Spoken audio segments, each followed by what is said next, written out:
Evening, night, whatever it is, wherever you are. We're in here today. My whole Restream channel has defaulted to the default setting. I don't know why. So if you notice a difference in resolution, you may not, but we're in 720p today instead of 1080. Most people could care less. I get that, but I'm a little perturbed that Restream decided to do this to me right before a live stream. So anyway, we'll get that sorted out later rather than try to do it now. We'd have been about 15 minutes behind, and well, that can't be. We got to be on time. So I got, of course, Mr. Jeffrey Neville from Selective Imagery in here, and David from D-Moots Photography. How you guys doing? Very well. Doing great. How's everybody doing yourself? Doing fine on this end. Tired, but a lot of micro things going on, and possible trip coming up middle of next month. So just a lot of scrambling and things like that for me, and trying to keep my grass alive. Vahagen's tired of hearing me say that every time he calls. What are you doing? I'm watering the grass, trying to keep it alive. He thinks I'm crazy, I think. Just buy some food coloring, Chuck. Let it die off and paint it green. That's it. Or artificial turf is a good. Yeah, get some AstroTurf out there. Yeah, exactly. Then it doesn't brown out. So yeah, it's just the heat and the lack of water up here, which is abnormal for Connecticut through the summer. But anyway, we're dealing with it. We'll get it straight. All right, a lot of people over in the chat already. I've already been over there chatting with some of them. Roy's in there, Photo's in there, Millerad's in here now. Darren Francis, James, J Rod Photo Art. Nikon, hey buddy, good to see you. There's another guy that's busy. He's constantly going. I'll tell you, I chat with him on and off now. We used to chat more, but with the time difference and his schedule, man, it's hard for him to get to do anything. Kind of feel sorry for him. I told him he needs to pack up and head to America, man. Alan Barnes, all right, from UK. Good to see you in here, sir, from Kent.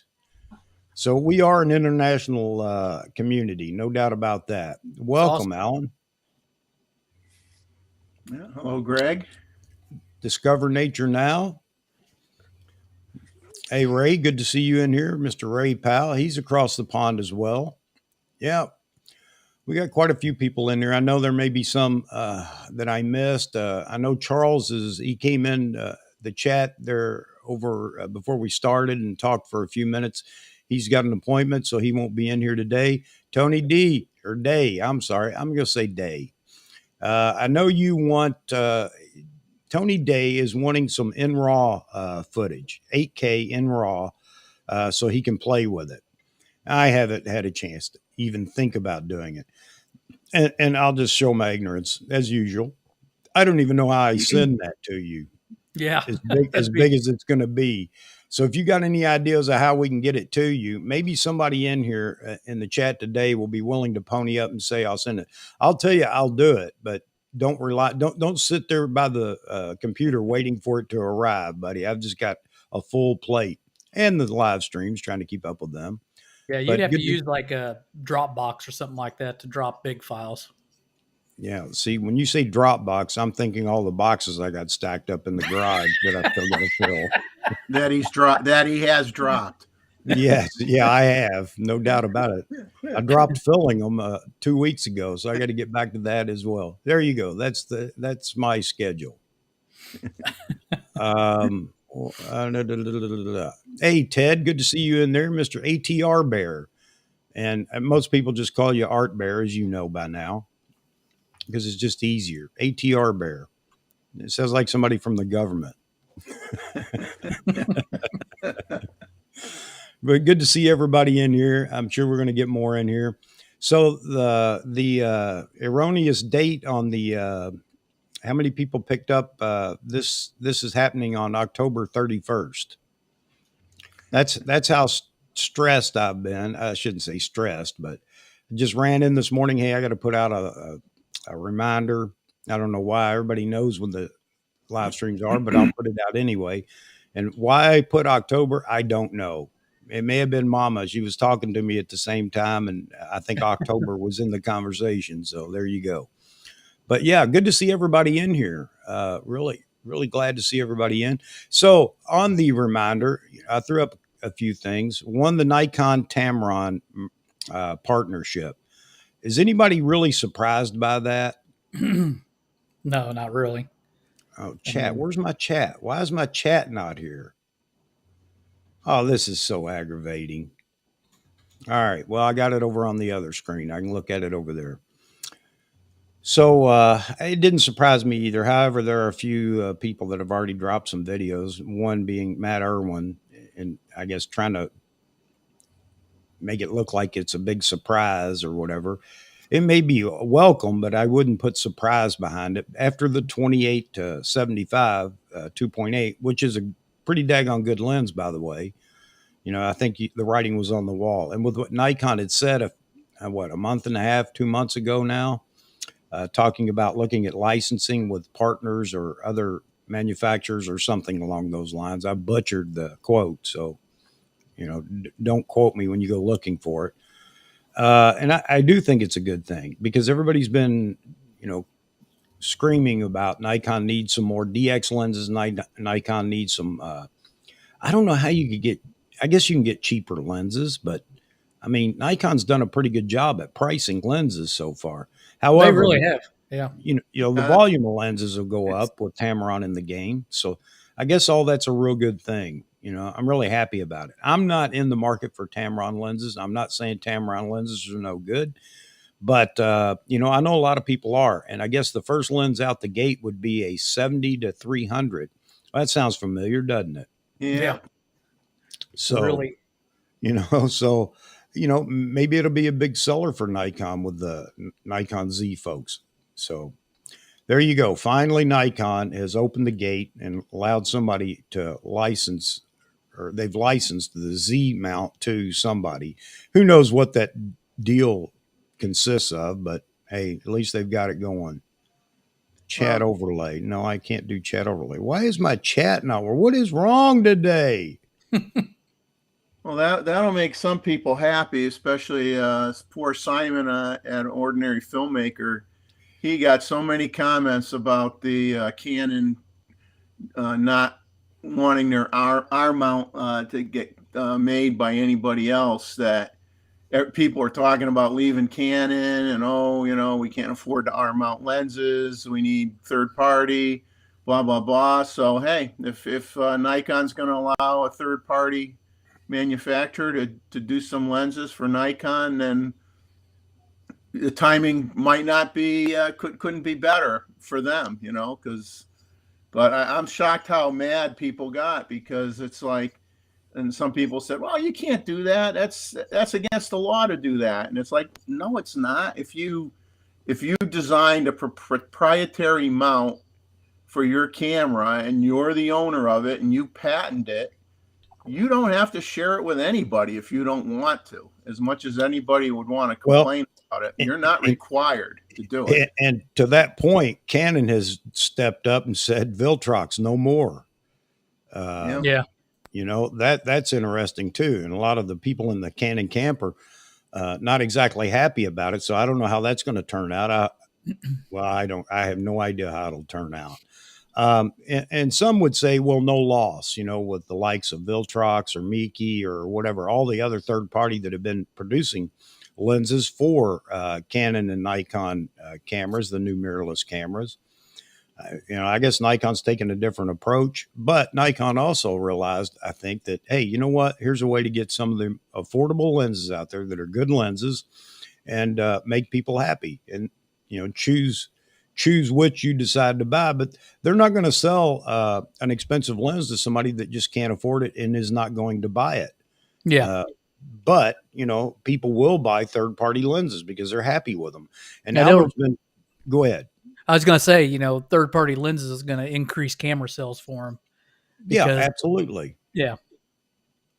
But the F mount, when I was running F mount on D850 and D500 and whatever, I had lots of Tamron and Sigma lenses, the art lenses and all that. They were great lenses for the price. Yeah, I early on I had a Tamron push pull wide zoom, and I think it wasn't that push pull. I think it was. Anyway, it was a good lens. I'm not going to knock it. Did it compare to the Nikon 14 to 24? Well, of course not. But neither did it compare in price either. So Yeah. so again, back to, for some people, good enough is good enough, and that, they should be offered that opportunity to buy the good enough. Photo Me Ike talks about that all the time. He has that 28-75 and actually likes it. He did a review of it, and he's done a few things using that lens. It's a good lens. So if the lenses, I don't know how many 2.8s they're going to make, but and of course that falls into a little more expensive category, even for the Tamron. That's not a Tamron, so let's get that straight before somebody corrects me. I understand it is a Nikon lens, but everybody that looked at it could say, well, it's just a rebadged Tamron. There may Yeah. be some differences in it, but anyway, it's good. It's good for Nikon. I think it'd be good for Canon and everybody else. So we'll I'm see what. surprised. I'm surprised that the list, they show a Tamron 150 to 500. I wonder why they dropped the 600. The 150 to 600, both in Sigma and Tamron, were hot sellers. Yes, they were. Yep.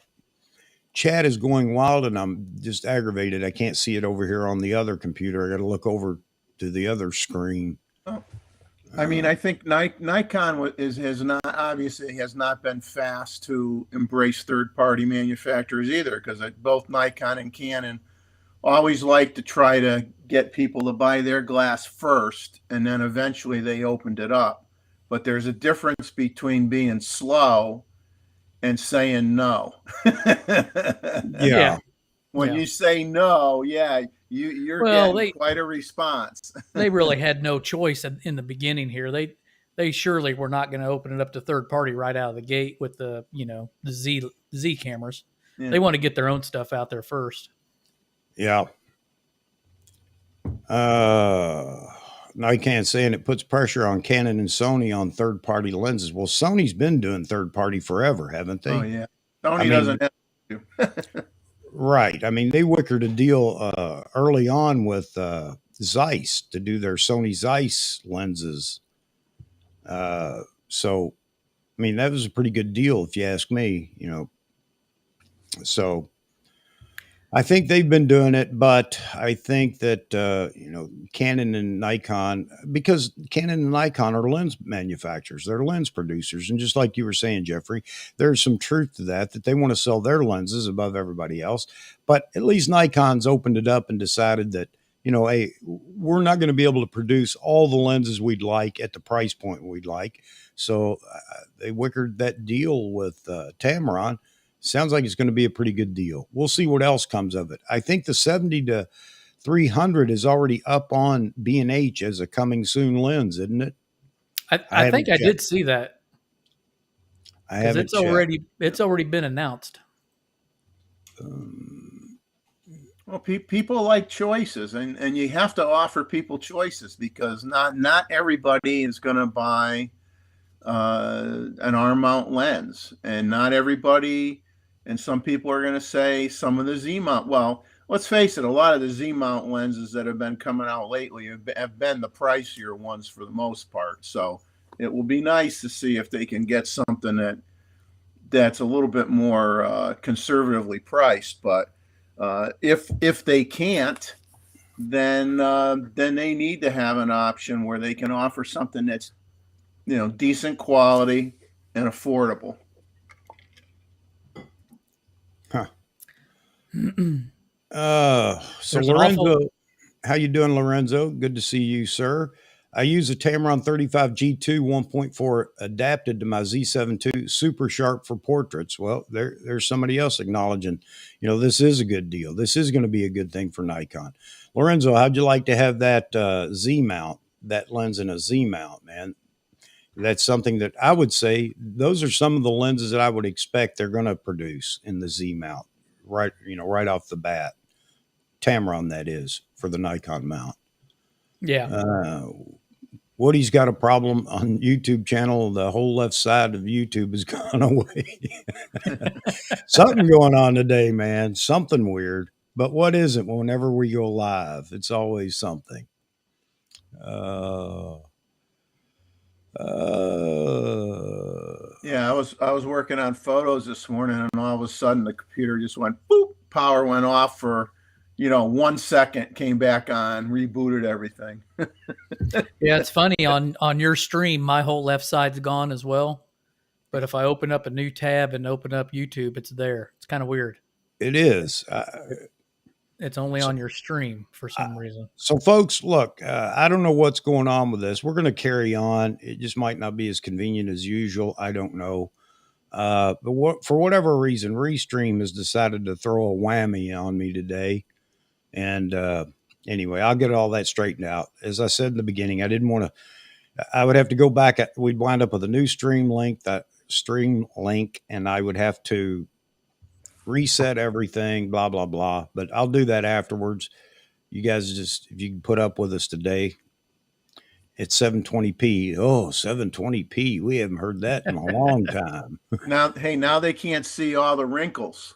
Yeah, exactly. Right? Now all of a sudden I look 10 years younger now. Yeah. Oh man. So Canon decides to kick Viltrox to the curb, and Nikon welcomes Tamron into the fold. So that's good headlines for a lot of people that are clickbaiters to talk about it. I'm not so concerned. I think Canon can take care of themselves. They'll figure it out. Maybe they're just running out of third-party makers to make deals with. Well, they maybe some of them don't want to pay the high price that Canon may have wanted to share information. Yeah. So a photo says he's watching at 144p because he misses the 90s. That's great. Can we add some Can we add some static? There you go. Jeff and Leslie, wildlife, nature photography. Jeff just said, guys, I just finished mowing the grass and cutting down a 20-foot tall holly tree.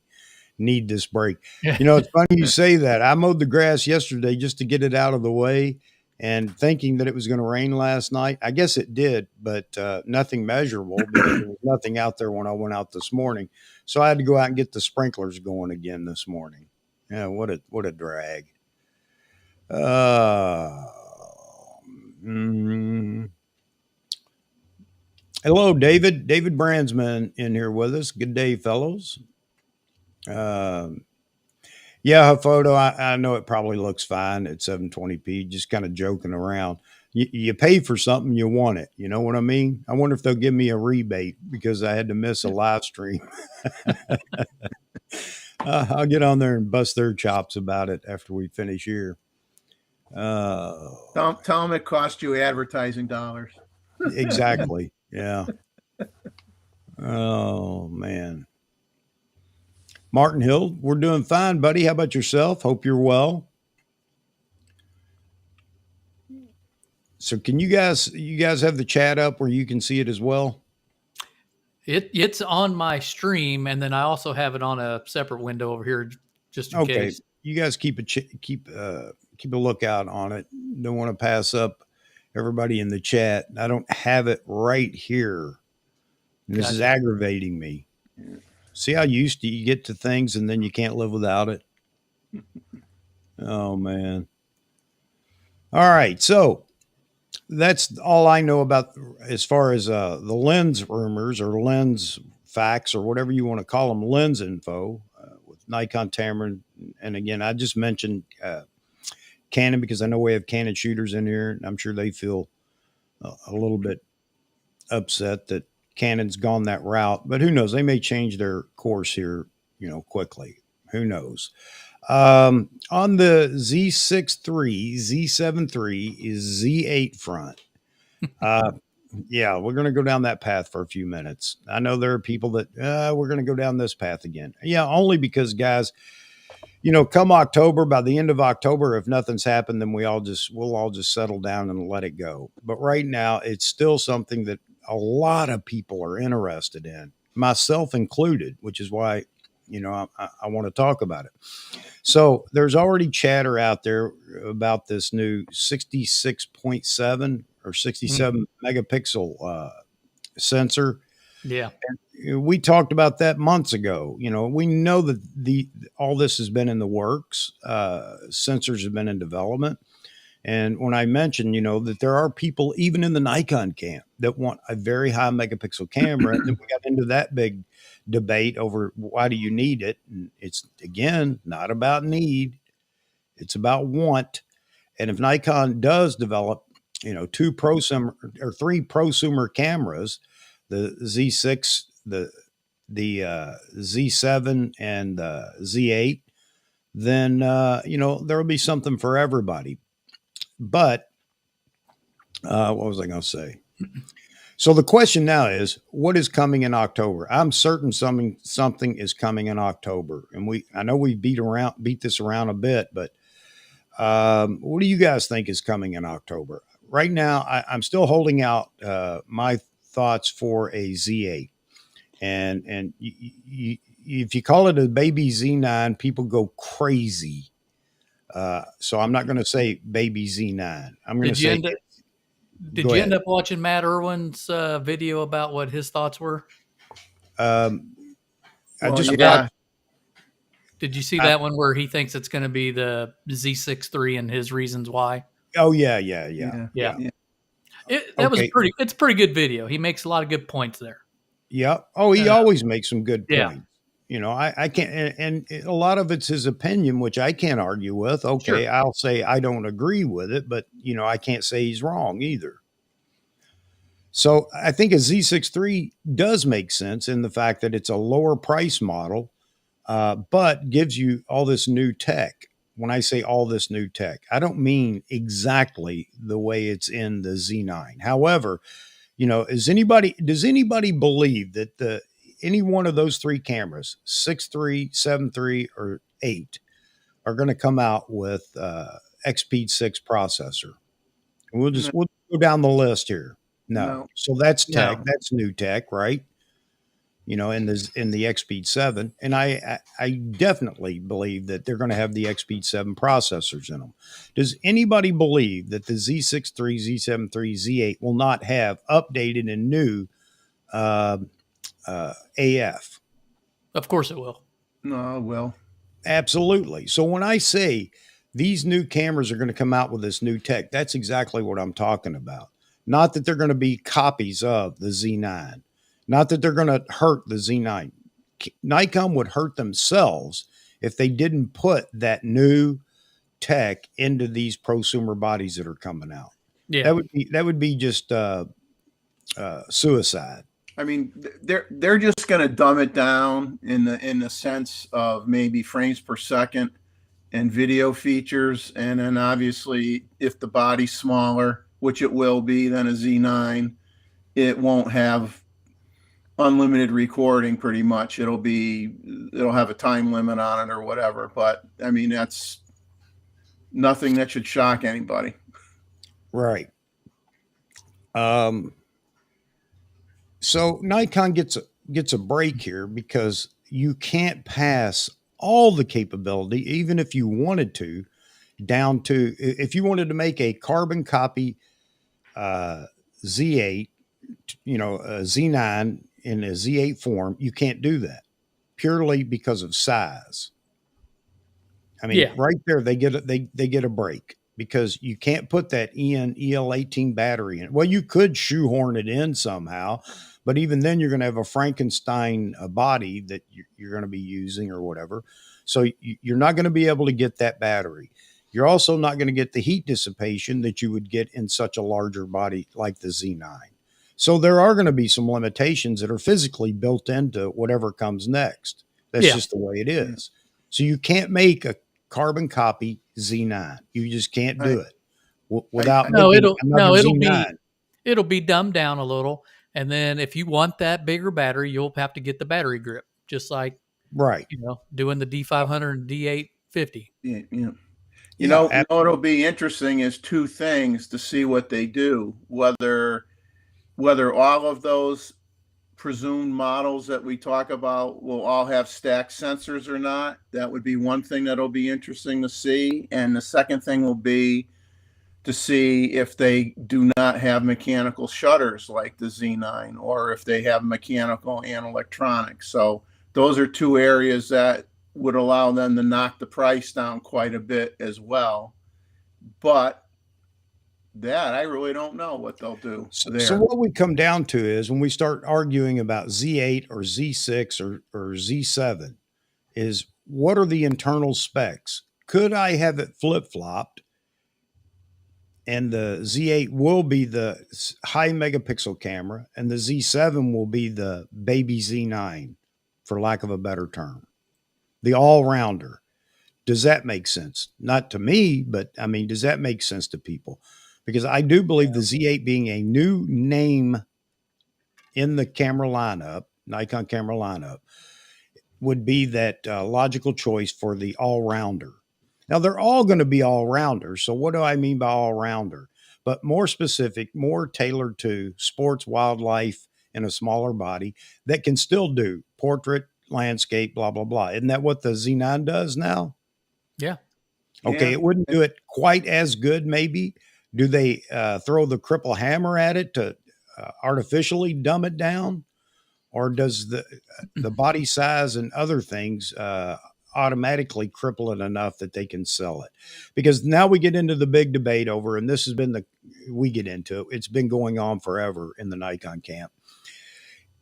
Is it going to eat into the Z9 sales? And you got people now, Europeans, all you guys that are in the chat right now, Europe or otherwise, what's the status of the Z9 availability in your neck of the woods? In America, it's getting much easier to find a Z9, to the point that some have even been sitting on a shelf because they were ordered and didn't pick them up. No, whoever purchased them or ordered them didn't pick them up. Yeah. And people were able to walk in and get a camera right off the shelf. Well, a lot of people ordered from multiple places, Right. too.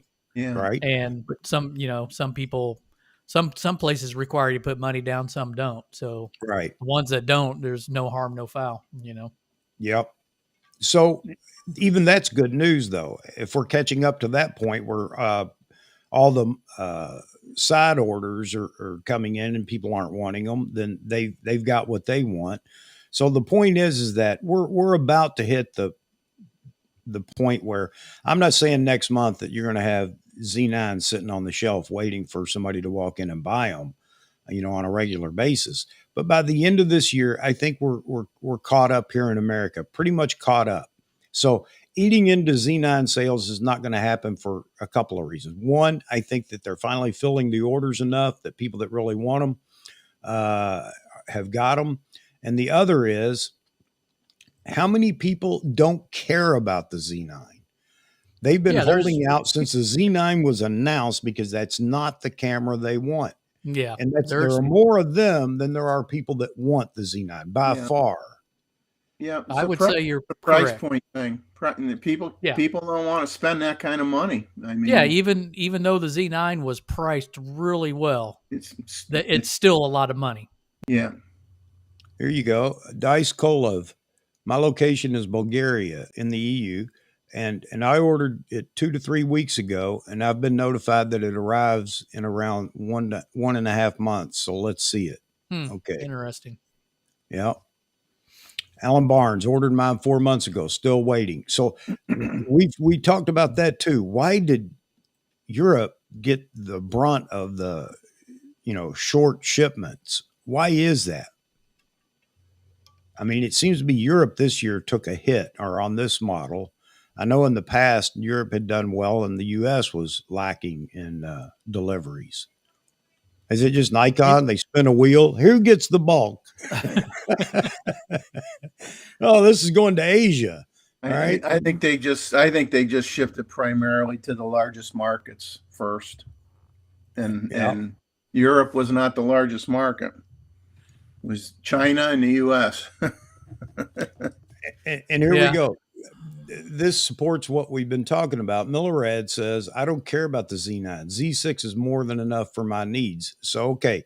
Are you talking about, but let me ask you, Millerad, are you talking about the Z6 that you have? Or are you talking about the new updated Z6, the Z6 III, whenever it comes out?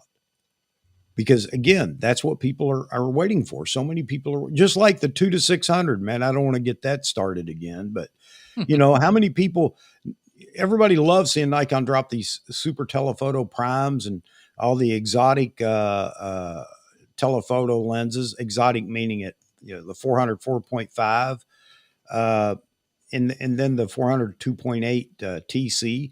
But does Nikon really believe that if they sold the 2 to 600 first, nobody was going to buy those lenses?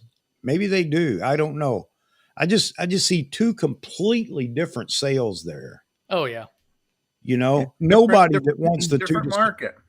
Nobody that was hoping for a 2 to 600 was saying, man, if that 600 comes out first, though, that's what I'm getting. No, I don't think that was the case. And if the 2 to 600 comes out, then I'm canceling my order for my 600 F4. No, because if you're ordering a 600 F4, you're ordering it because that's what you want. Right. You're not going to play that game of a 600 F4 versus a 200 600 because they're totally in two different leagues. Yeah. Price wise and quality wise, image quality wise. But on the lenses, things have been relatively quiet on the lens front, especially for that 400 2.8. Yeah. I haven't heard anything on the 400 f4.5 if it's even shipping anymore or people still buying them. I'm sure people are still ordering. I don't know if they're shipping or not. Well, a good 1220 was asking if there was anyone who did get a 400 4.5 lately. I mean, Mozman got one, but he's the only person I know that has one. Yeah. I mean, I got mine. I ordered it day one and got it really quick, but are they still able to supply those, or if things quieted down, or are they going to have some, whenever they announce these cameras, are they going to announce some other lenses? Who knows? Yeah. Good point. You're right. Lenses have been very quiet lately. And especially if you ask Greg Wilson. Yeah, poor Greg. Yeah. Well, no word on his 800 PF. Yeah. Greg, I think you're going to have to make one on your own. Well, you can't order them anymore. The 800 or the 400 2.8. You can't even place an order. If you go to the website and hit buy now, it doesn't let you add it to your cart. So, I've got a 400 2.8 on order, but it's been on order for months and I haven't heard diddly squat for it. So what's going on with the lenses? Here you go. Rather than have somebody that's a leak inside Nikon or whatever about camera bodies, I wish I had somebody that would just leak production numbers. Yeah. I'd just like to know production numbers. My 500 PF, as you know, is in for repair and it's still on a parts hold. So they don't have parts to fix my lens. Okay, so now are we down to a movement issue, a shipment, or a whatever issue? Because somebody brought that up again. I don't know, because you haven't heard anything. It's been super quiet. So Millerad says, by the way, Mr. Chuck, my friend ordered a Z30 today. Soon I'll have it in my hands to try it out. All right, so the Z30 shipping. Hey. That's a good surprising. Thing. No, that's a good thing, man. I'm glad to hear that. That's going to be the hot seller for Christmas. I'm sure you can order Z30s all day long and get them as quick as you want. Well, there were pallets of those backed up, ready to go when they announced it, ready to get into Costco and everywhere else. I'm just joking around. Are you on the Z30 today, David? I am. Yeah. There you go. The Z30 in action. I'll tell you, I made a comment somewhere. Who knows? I make lots of comments. But I think what would be horrible, irregardless of whether it's a Z6 III, a Z7 III, a Z8, a Z500, or whatever may come out, the worst thing that can happen is there's probably more anticipation for whatever that next body is in terms of desire and need than there was for the Z9. And I think the worst thing that could happen is if they don't have pallets and pallets and pallets of those cameras ready to ship, and the only people that get them are NPS members, man, Yeah. oh, you know what is going to break loose. It And is you know not where some gonna of be a it's good going to come day. from. It will not be a good day for Nikon if they can't support the orders and come out with that. Well, due to unexpected demand, unprecedented demand, we cannot tell you when you're going to get your camera. Those words are not going to go over good anymore if they use that verbiage again.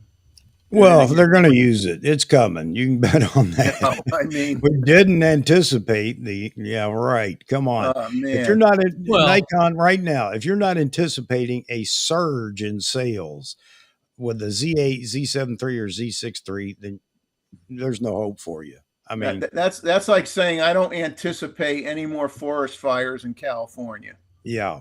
You know, that's how stupid it's getting. That's just nuts. And I'd like to believe that Nikon's been sitting on one of those three cameras for the last few months, just building, you know, in production, just building stock, getting ready to announce. I'd like to believe that. Yeah. Ronald just got in here saying he's feeling great. You didn't look so good the last time, Ron. Yeah, Mr. Laying Ronald's on out the bed. shooting. Yeah, out shooting PGA, man. They walked him to death on that golf course. I think he got hit by a few golf balls in the head. Maybe he looked pretty white. Yeah, Phil is saying he loves the Z6 II, won't be getting the Z8 right away as it won't be available in a while if Nikon doesn't meet the demand. Yeah, it's going to be, I'll tell you right now, and people just get ready for it. You know, let's just say that for a minute, let's dream and let's say that the Z8 is announced here in a few weeks and going to be available in October. If you think if you think you can just sit back and wait for one, you can forget about it. Okay, you're going to have to go. I've talked about how I've done it in the past and how I do it, but you're going to have to find a way to get your name on a list early if you want that camera. Now, a lot of people out there don't. They're okay with, okay, I'll just wait. You know, I'll wait my turn, even if it's 6 months, 12 months down the road. I get that. But for those that want it, those that are going to complain that they can't get their hands on it, what you do between now and that announcement will make all the difference in the world. And you could even be brokering deals now with local camera stores or whatever. And in essence, that's what I've done over the years. But that camera, it'll be like the D800 was, or the D850. Yeah. You know, there's so much demand for those cameras, and it's so far outweighs the demand for flagship cameras. And I don't know why people can't figure that out.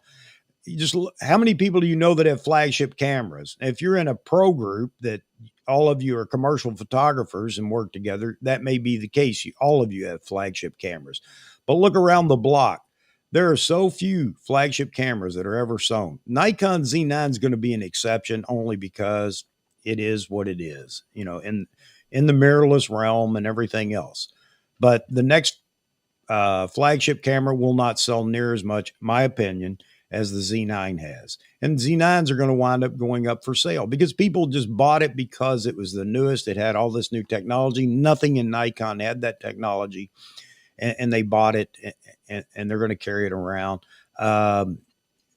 But they're going to get rid of it because everybody's waiting for the new D850, the new D750, the new whatever you want. And even in the APS-C, the new D500. And oh, by the way, I still hold out a small segment of percentage that it will be an APS-C announcement that we see coming up here.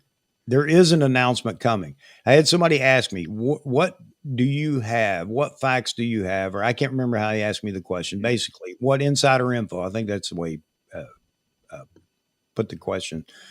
Do I have with Nikon on my exuberance for what's coming? I have none. It's just trying to put common sense together, looking at all the facts, old, past, present, and what Nikon should do, my opinion, what they should do. And I think all things add up to a new camera body this October. I've been saying Z8 forever, but now let me go back to that for a minute. I hate to keep switching subjects, but go back to Z8. What I consider the Z8, not what everybody else may consider the Z8. But so many people now seem to think the Z8 has to be the high megapixel body. It's going to be different than the flagship. I don't know. It may or may not be, but I'm stuck with this Z7, Z6, and Z7 series. What are you going to do with them? There were people that a few months ago were saying just get rid of the Z7 series. Now I think that's crazy talk. I don't think Nikon's going to, say, well, that's it. We're done with the Z7 series. So what do you do with the Z7? How do you differentiate it from the bunch, those three cameras? Well, the only true way is more megapixels. If you want to differentiate it from the Z7, you're going to have to up the megapixels. Because otherwise, what's the point if you're going to make a Z8 that's 45 megapixels, unless it's doing something totally different with those 45, which 45 is perfect amount of megapixels, really. I mean, do you need 67? Some people want it, some people, but do you really need it? Well, and they're going to be people that can justify their need. Yeah. I mean, to themselves and to other like-minded individuals. I can see landscape photographers. I can see portrait photographers. I can see commercial product photographers, higher megapixel. And that depends on how good the files are. Of course, we're just talking as if the files are going to be fantastic or whatever. And I assume that they will be actually, but higher megapixel camera for those folks. But does a guy that wants to shoot, is really starting to play with video, does he want, or need a Z7 III? Well, let's say a Z6 III is very video capable, very strong in video. Which are you going to buy? Or money wise, cost, what's your budget? Are you going to be stuck buying within your budget? Or are you going to have an open budget to buy what you want? So there are too many variables. And that's why when we get into these conversations, we often say, no, you don't need, or whatever. Do we need another body that shoots at 20 frames per second? Well, everybody will say, well, yeah, I want 20 frames per second, or whatever. What if, I still think the Z9 has some untapped potential in it through firmware updates. Yep. What if they come out with a Z8 and it does 20 frames per second, but at the same time they come out with a firmware update for the Z9, and all of a sudden you're shooting 30 with the Z9? Yeah.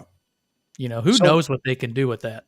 How about the wildlife shooters, the birders, and the event shooters, motorsports shooters that can't afford to buy a Z9? What camera would they want? Well, if you're, speaking from a wildlife perspective, you're going to want something, I've shot a Z7 too, and I've shot birds with it in flight, all that stuff. But you're going to want something that's comparable to a Z9 if you're going to shoot wildlife. Better autofocus system, faster, more frames per second. Sports shooters probably the same way, shooting cars or whatever. Yeah, you're going to want all the subject detection features, animal, bird, all that stuff. Okay, so how do you differentiate a Z8 and a Z7 III? High megapixel won't be enough, really, because there are people. No, it's going to have to be. Video can get dumbed down. Video can get dumbed down. You could do 6K video instead of 8K 30. You could do 6K video or 7K or whatever. Yeah, some people have done. So you could dumb that down a little bit. You could dumb down the frames per second to 12 frames per second. I mean, people were shooting wildlife at 12 frames per second or a little less forever. I Well, mean, you could w- live with that. we can do without more than we can do with. I mean, we're Yeah. always Ronald's got a good point there. yeah. Body size and body shape. That Yeah. that's another. So Ronald, are you saying that possibly another full grip body, vertical grip body, flagship body? I'll just start saying flagship body. Another flagship body, maybe like Canon did with the R3. Well, I say did with the R3 as if the R1's already out in the Yeah. full body. I expect it to be a flagship built-in vertical grip body, but who knows? Like Canon could surprise everybody and go to a smaller body. Now I know I'm not making the Canon folks feel good right now, maybe because they're waiting for that full body. But anyway, so what I'm getting at is, you see the dilemma that Nikon's in here. They've got three bodies. I don't think any of us. Well, the only possibility is the Z8 doesn't come out for years, or the Z8 becomes the Pro APS-C body. That doesn't make sense to me either, though, but could be a possibility. So you got three bodies to deal with. How do you feel? How do you field cameras to each segment of the market and each price point or each consumer in the market? What do you do to differentiate them? Or then all of them are the same at different price points. Well, I think the Z8 will be in between a Z7 body size and a Z9. It'll be bigger. I Now, think whether that's a that hope has we built-in have. grip, I don't know, but it'll be bigger. I think that's a hope we have, but we've Yeah. been stymied by all it weighs 8 grams more and I can't carry I mean, 8 they have grams. no reason to change the body size for a Z6. I mean, it would be silly for them to change the body size on a Z6 III or a Z7 III from the existing package that they have. I mean, that would just be But spending a so lot. many people are so stuck to, now I can get 8 cameras in my, my little fanny pack and 9 lenses. Or I can shoot a wedding, a 6 hour wedding, and I don't go home with my shoulders are killing me, my back's killing me. I'm sorry, I'm making fun of people like that because they If that's deserve it. true, you buy a Micro Four Thirds system, Olympus or something, and then you'll have your light package. So I'm just throwing all these different things out there. I want people to think, when you go in, you start forming an opinion. There's just so many variables to consider. So I I'm going to tread lightly on somebody else's opinions now on what they think the Z9 or Z8 will be, or the Z7 III will be, or the I Z6 don't III. I don't see the Z8 being an APS-C though, because it doesn't match their naming scheme for full frame versus It crop doesn't. body. It doesn't. So if they come out with a Z8, it's going to be full frame, but what's it going to be? Higher megapixel. There's going to be something different about it, obviously, and Right. possibly crippled in other ways compared to the Z9. But So it just, everybody wants the D850 like in the D8 because it's an 8. There's yeah, one reason. Well, yeah. it's an 8. It'll be a Well, D850 plus, or it won't be a D850. It'll be a D850 plus. it can't be a D850 because otherwise nobody would buy it. Right. No one ever. Yeah, because your video was pretty, not that great. So you're not going to make it a D850. But what's the D850 do that the Z9 doesn't? Oh, no, nothing at all. Nothing at all. So, the whole thing about I want my D850 replacement. What do people Yeah. want? Unless you're hung up on an optical viewfinder. Well, and no, I with think an EVF. yeah, But no, that I think ain't gonna that's happen. done. That's done, yeah. That's done. But I mean, other than the only thing they may want is the flexibility of not having a full body like the Z9, but if you want, you can throw a battery grip on it. So there's your I think, D850. yeah.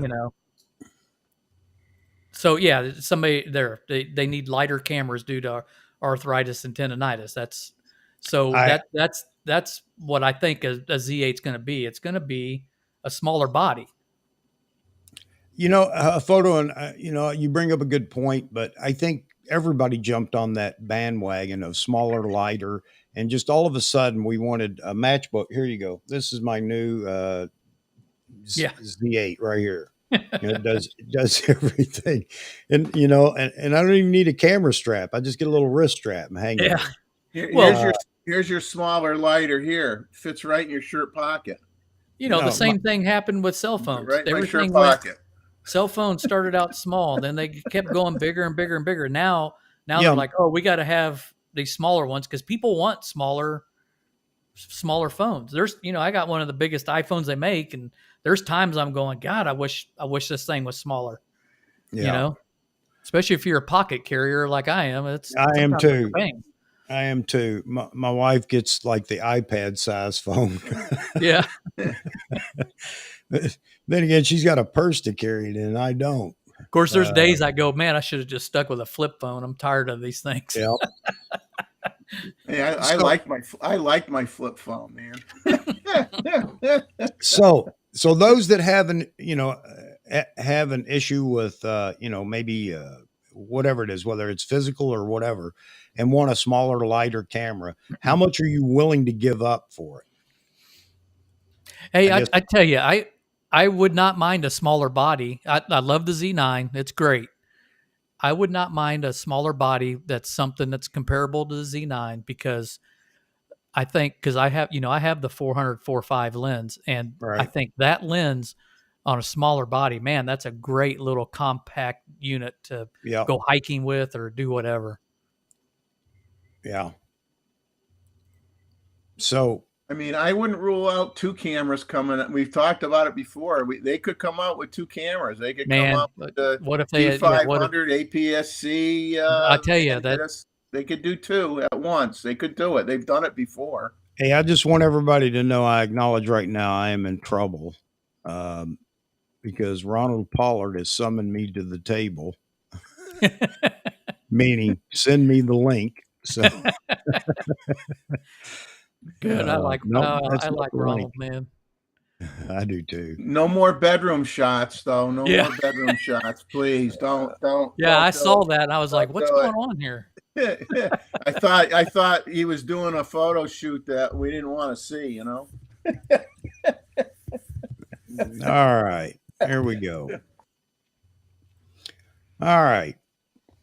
So, we've opened up a can of worms in what we've been talking about, and it's impossible to pinpoint where. I can't even pinpoint exactly what I want to see in the cameras anymore. It's the lines are so blurred now because we wanted all the same things, but we want it all in one camera. But Nikon's got three bodies to deal with. The Z6, and here's something else to consider. The Z6 II and the Z6 III are not getting old, but older in respect to anything else that we have above them. Obviously, the Z9 just out, and the Z8 not made an appearance yet. No discussion of the Z8. So the Z8 may have been on the table when the Z9 was being developed. And the Z8 may have been there to close to announcement even when the Z9 was announced. There is that possibility that camera's been in the wings because that's the only camera they had to work with. The other thing is that all that new tech, though, kind of wipes the board clean. I don't know when Nikon came into having all this new latest tech that they put in the Z9, but it's also possible that was being addressed for upgrades to the Z6 II and the Z7 II. And then we have the Z8 that we don't even have a baseline to work from. Yeah. Taking into your point, Jeffrey, if there's going to be another oddball, meaning a size between the Z9 and the Z6-7 series, that may be what the Z8 would be. If they chose to go that way, rather than not carrying on with the same form factor as the Z6 and Z7 series, that's a possibility, I think.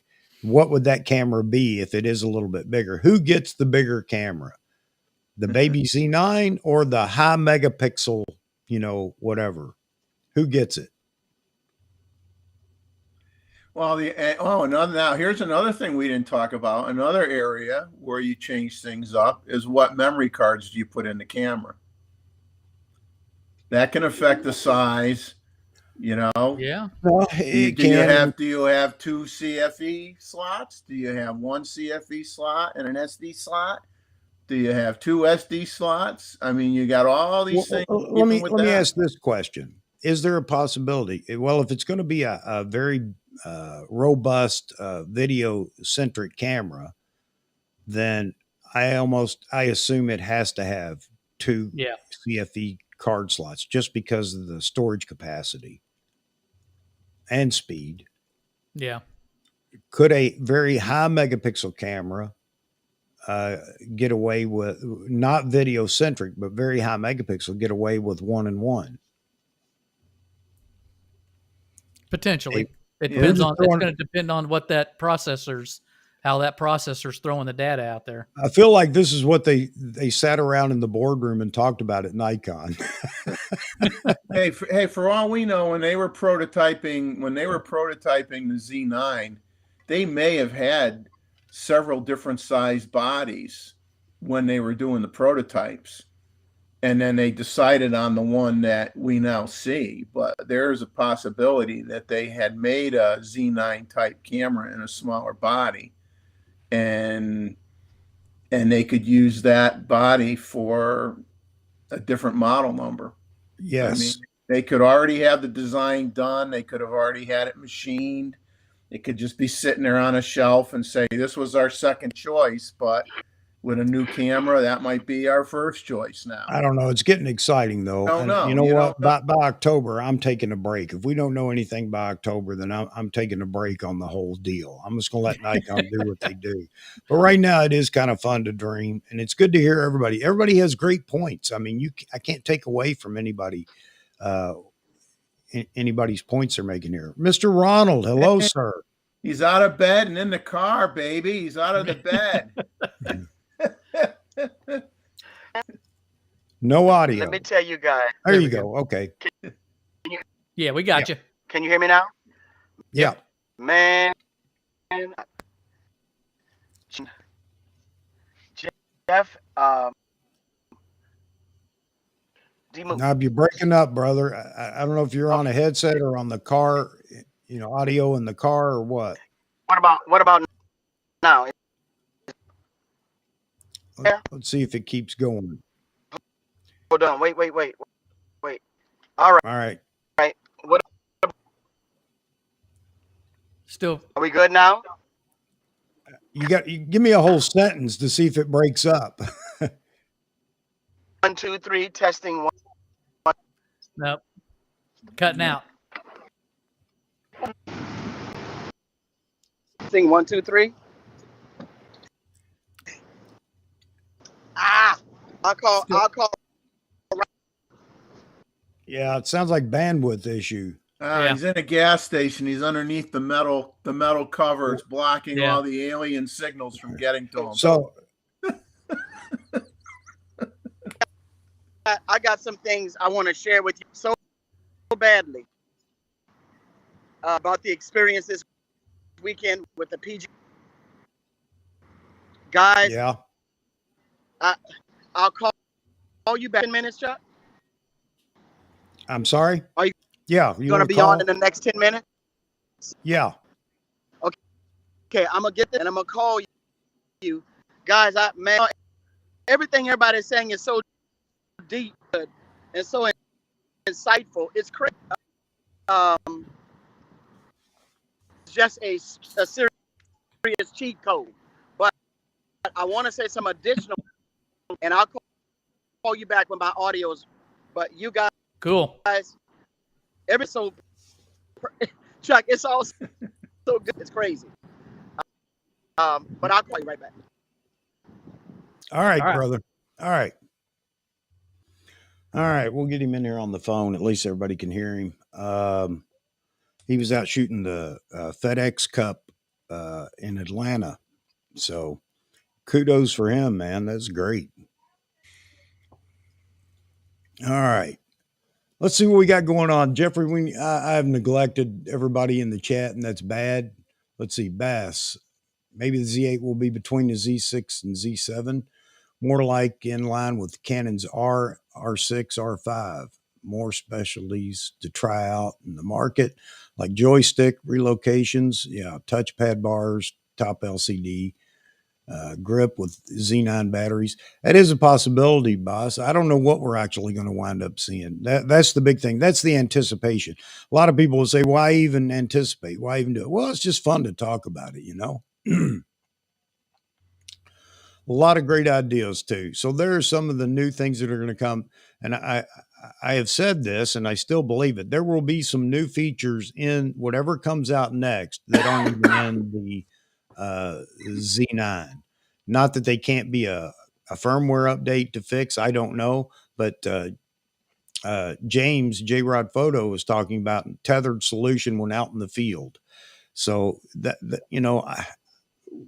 we're going to see some new updates in technology, I think, with these new cameras that come out. And obviously not all of them are coming out at the same time. Or Nikon could really surprise us and pull the D5, D500 thing. Well, they missed that opportunity, but they could do it with a prosumer body and an APS-C body. And just because they haven't done that yet, you can't say, no, they won't do that. Well, they wouldn't do a dual body APS-C and flagship announcement at the same time, but they did. So anything is possible. You can't hang on to what Nikon's done completely and say that's all they're ever going to do. I think Nikon is changing a bit. It's just harder for them to change.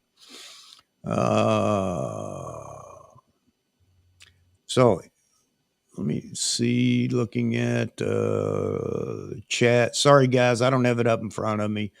I'm going to get on Restream. I want to know what happened and why it happened, especially right before a daggone live stream.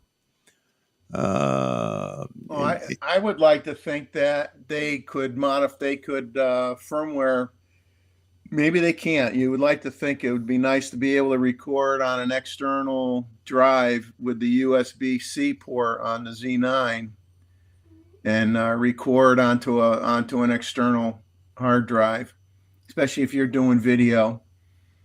I don't know if they could do that by just changing firmware. And like Dave said, they could do 30 frames per second if they want. If they had to, they could knock down the bit rate a little bit like they did on the Sony. I mean, Sony does not record 30 frames per second at the same bit rate that the 20 frames per second is on the Nikon. So Nikon could dumb it down like Sony did and say, now we do 30, hooray, everybody could stop picking on us.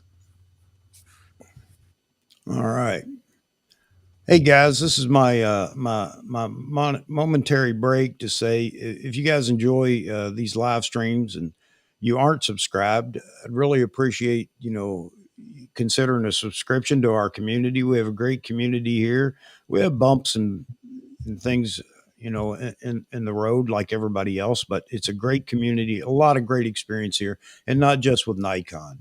So for those of you that aren't Nikon today, I got to ask for your forgiveness, but this is a Nikon-centric channel. We're not going to badmouth any other brands, and we'll definitely make sure that we address other brands. If you shoot something different, by all means, that's fine. But if you are looking for a place to plant that's regular, and that is every Wednesday at 12 noon and every Saturday at 9 p.m. Saturday night, that's both are Eastern time here in the United States, you'd like a place just to go and chat photography, then maybe this is the place for you. And I wish you'd consider subscribing to us and becoming part of the big community that we have here. And that said, if you want to motivate me and help me stay motivated, then drop a like. I mean, of course, unless you really detest what we're doing, then hit like twice. And that really gets me going. So there you go. All right, folks, enough for the commercial interruption. We'll have Mr. Ron Pollard in here in a minute. And I can't wait to hear what kind of news he has. Yeah, exactly. Yeah. For those of you that don't know, Ron is a pro photographer, shoots Nikon. I don't know if there's anybody in there that doesn't know Ron, but he's on the show quite often. He rubs elbows with a lot of Nikon reps. I'm not saying he gets us any information. If he did, he's just got that much moral fiber. He wouldn't say anything, but he does talk about some of the rumblings or some of the rustling going on in the Nikon community, because he's in on that as an NPS professional and uses the services quite often. So hope to get him in here soon. Mr. T Mid, thank you very much for number 20 there, brother. Good to see you. One of these days, I'm going to get you back on the show. I have to get you in here. You're a busy man, though. You're hard to track down. Jeffrey had to go take the dog out from time to time. His dog lets him know it's now or never, or you're going to clean up a mess, I think. All right. Recording to an external drive is generally not preferable to internal recordings, adding to a point of failure. Oh, that needs to pay out dividends. Okay, so Tony's addressing the tethering. Yeah. Okay. Yeah. All right. Well, see, tethering to a recording device. Yeah. Right. Okay. Tim Brown says, after that, he said, kind of like us old men. Yeah, and I'm going to be going here in a minute myself. So I should have had Jeffrey walk me while he walked the dog. Yeah, poor dog's been acting a little weird. So I don't know. Just not her normal self lately. Greg says Nikon, he said, I have to be honest, Nikon's just taking too long to give us what the users want. What the users want is discouraging. You know, it's not just Nikon. No, it isn't, but we get a little perturbed with Nikon quite often, because I think they do push the more conservative side of the scale when it comes to that than other brands.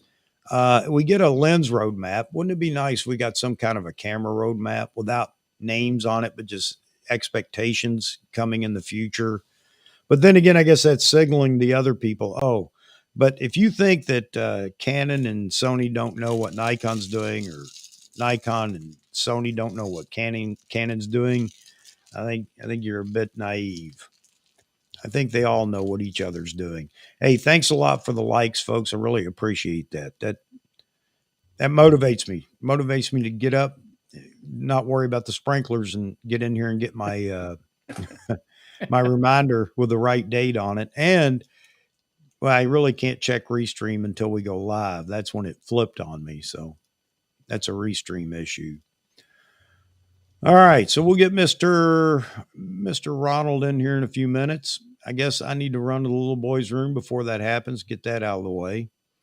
And, all right, guys, I have no visibility of the chat except for looking all the way across the bench to another monitor that, as you can tell, I keep squinting to even through glasses to see. James says, what would we talk about if they actually published a body roadmap? Yeah. I don't think we'd be talking at all, because we'd all have a heart attack and we wouldn't have a show anymore. True enough, man. True enough. True enough. Well, then we'd be fighting over what they put out. Why? Would be interesting, though. Again, if I had a fly on the wall at Nikon, it wouldn't be for the next camera. I know it sounds crazy, but it would be on watching production numbers of different bodies, different lenses, production rates, shipment rates, and blah, blah, blah. That to me would be interesting, because I can't figure it out. That's for certain. Nikon did tell us way back when, right after the beginning of the deliveries of for the Z9, they did give us a production rate. I can't remember what it was now. It was ridiculously low, we thought, but they did give us. That's right. Yeah, they did. And then they did say that they had stepped it up too at one point, very nonchalantly. In one of their briefings, they had said that they had picked up production. So with all the cancellation of other cameras and getting rid of other cameras, other lenses going away, is this freeing up production space for new cameras or to pick up production on what they already have? That's the question. And again, that's why I'd like to know what's going on behind the scenes for production. All right, Jeffrey, you guys hold down the fort for a minute. I hope I get back here real quick before Mr. Pollard calls. Take a leak. So James says he posted Turn my some sprinklers gator off. pictures, just posted some gator pictures for me. Good. I'll have to check it out. What size were the gators? Well, they just called the bigger gators out of the park down here, and so there's nothing really big anymore. I mean, well, I suppose anything that's bigger than you is still plenty big enough. But I mean, Yeah, there's doesn't take much. no 12 footers or 13 footers anymore. Everything's probably in the either from the small babies up to maybe 7 feet, 8 feet. I mean, the gators in Florida are so much bigger than the ones down in South Carolina because they basically don't go into any kind of a hibernation. I mean, they're active all year round. They're eating all year round. They're much bigger, much bigger.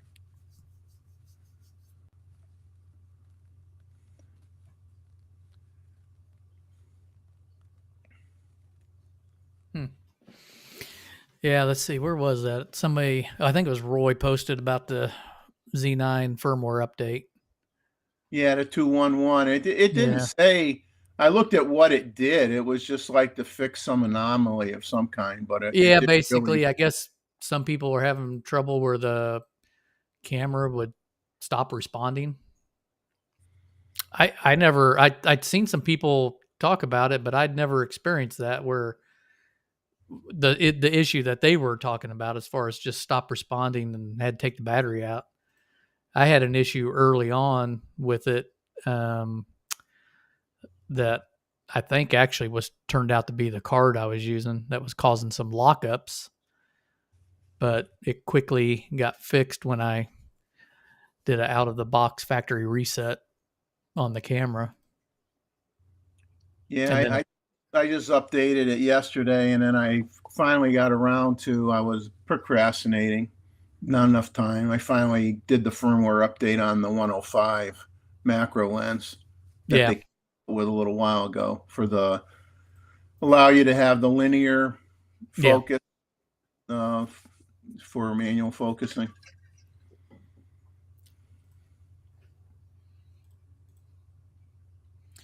You know, they say that's the only fix in it, but you never know if they tweaked something else in there too that's just not listed.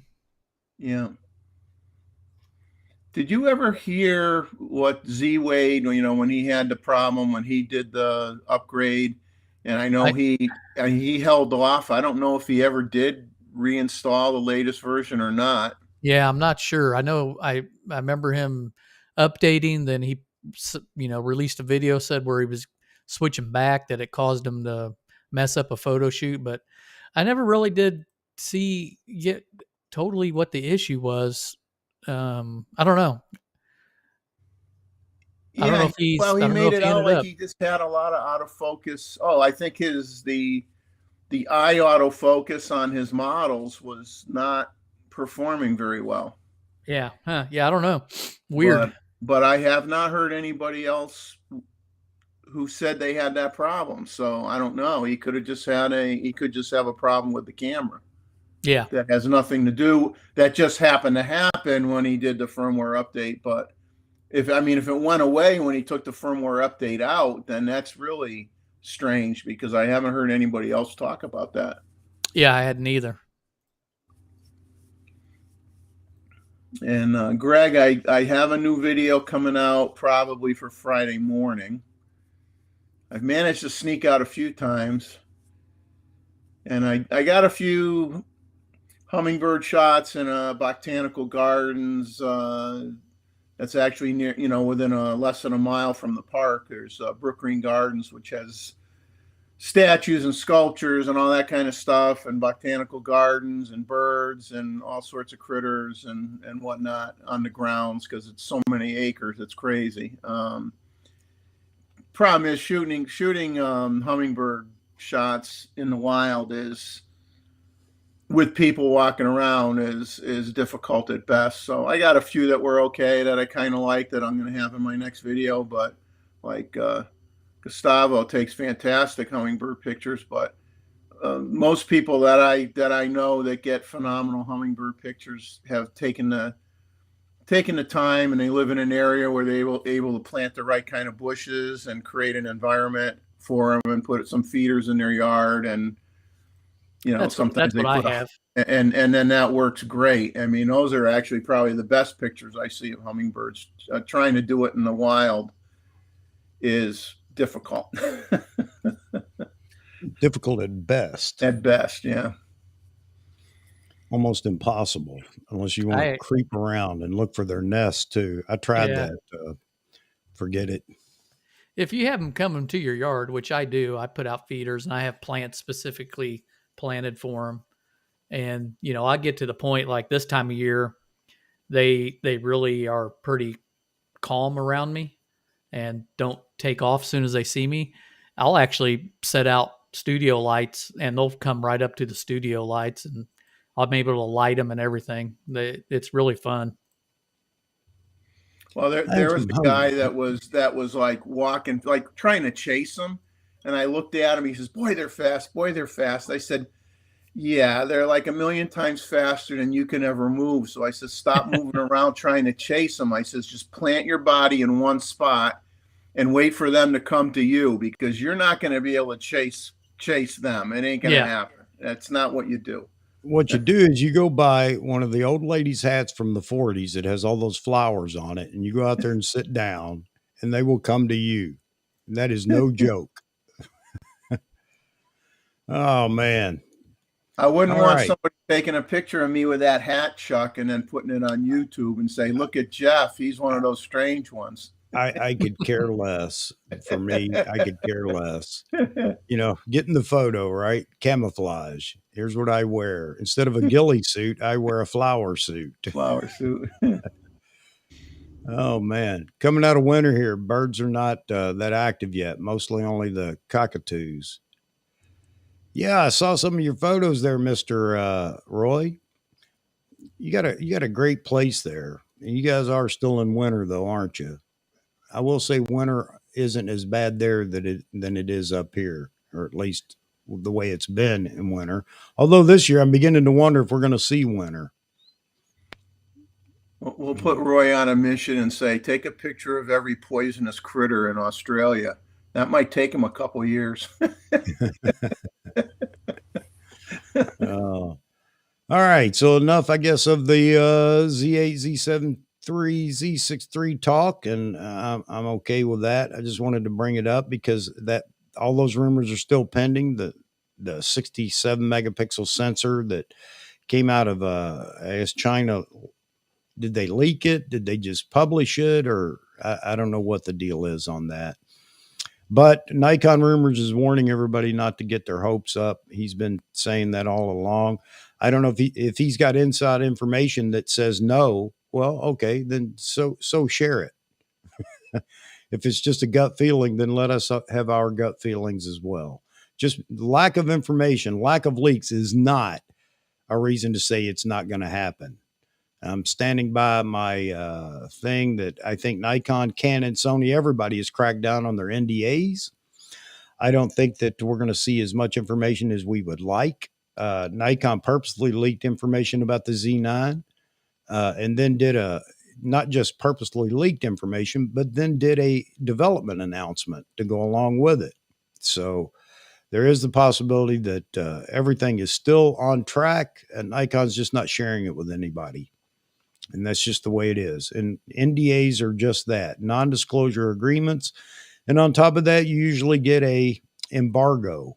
So there's an embargo date upon which anybody that has information and has been allowed to leak it can share it. We know those exist because we know somebody that actually broke one.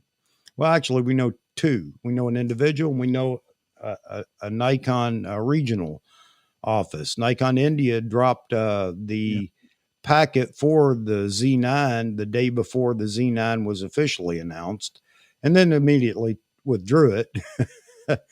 Rightly so. But then again, we had a great YouTuber, this giant YouTuber that dropped a Sony or broke the embargo 24 hours early. Maybe it was just a misunderstanding of the time zones, or I have no idea, but those things don't happen very often. And there could be, it could be that these companies have decided to crack down on these NDAs and let people know that we're taking it serious. You break the NDA and there will be consequences. So if that's the case, then we're not going to hear anything till we hear something. So all we can do is just talk about what we think's coming and put the puzzle together. The fun part is once we get some information or an announcement, we can all sit back and look at how close we were. That's always fun to do as well. All right. So what else is going on in the photography world right now? What's the big, what's the big photography thing going on? I can't see it. Hershey's chocolate. Oh, okay. In the I want to know if I was having a cookie. Are you shooting a commercial for Hershey's? I'm munching on a Hershey, or all the little miniatures, the Good Bar, Mr. Good Bar. all the stuff I don't need to eat. All right. So let's jump over in the chat. What's third-party news going on? Not lenses, not cameras, but other third-party news. Anything new that's out that you're watching or you just picked up, or that you it's another one of those I have to get that items? Well, I just ordered on Sunday. I should be getting the new Godox Lux Senior, which I don't know if you've seen that. It's not a TTL flash unit. It's a unit. It's a retro unit. It has the fold-out fan reflector, like from back in the 60s. And it'll work with a modern camera. It only has a range of like 46, 44 feet, which is more than enough for any kind of portrait that I'm going to do. But I got it more because it'll work with my old Rolleiflex. It'll work with all the old cameras. It'll work with the cameras that just have the X sync contact on the hot shoe. That's cool. It'll work with the sync, the PC sync cable. So I bought that to use with my old cameras rather than trying to find those Sylvania Blue Dot P25 lamp bulbs that people are trying to get like $1.50 to $2 a piece for. So I says, I'm going to get a flash that'll work with the Rolleiflex, and we'll see how it works. It looks pretty neat. Okay, cool. And it's not that expensive. It's like $119. Hey, Photo Me Ike. He just got the Z30 from Nikon, so be on the lookout for Z30 footage in the next month. Cool, Ike. D Moots Photography in here right now is using it as his streaming camera. He's been using it for a couple of weeks. It's working well. See him on the screen? It works real good. Yep, there it is. Matthews just dropped a 3-pack C-stand kit. Is that new for Matthews? I know that there are several companies that have done that. Might take you a while to get the footage out. I can't put comments up on the screen. Again, Restream is struck. I don't know what's going on. I'd love to be able to put all these up on the screen.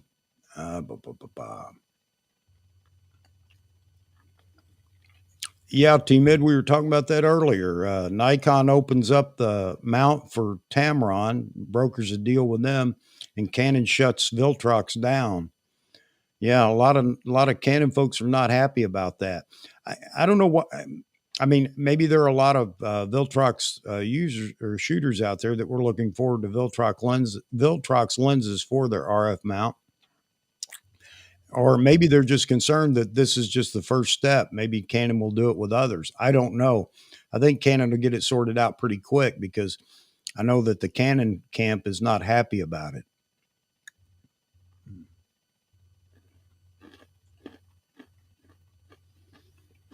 Well, there were some comments. It's like these companies have to realize that not every camera body they make, including Canon, is a $6,000 body. So someone made a comment like, well, why would you put a cheap lens on a $6,000 body? Well, not everybody's buying the $6,000 body. Exactly. You may be Yeah. buying the $1,000 body or the $1,500 body.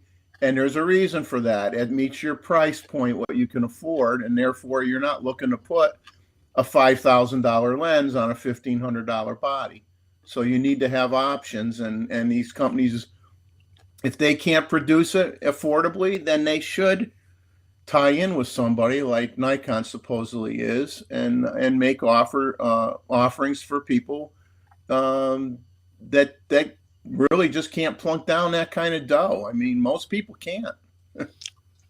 So I'm not a big Tamron fan, lens fan, but I know that there are a lot of people that have been, and there are a lot of people that are excited about it. And I guess no matter what, it's just another one of those things. If it opens up an opportunity for people to buy a cheaper lens or whatever, I think that's great.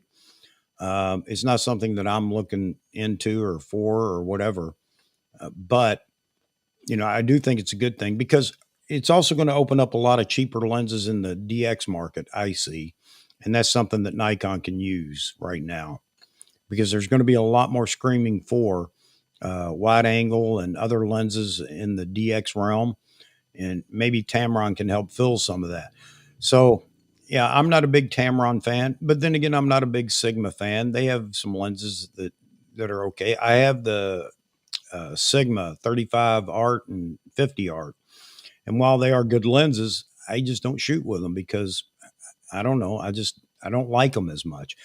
I don't like the autofocus in them as much either, but it's still a good thing for those that are going to be looking for some more, some cheaper lenses and the ability to purchase for other cameras. As you said, Jeffrey, not everybody's going to be, I doubt you'll find many Z9 users looking for the latest Tamron lens with Z mount, but still a good thing. And it takes away some of the complaining that everybody had about, Nikon hadn't opened it up.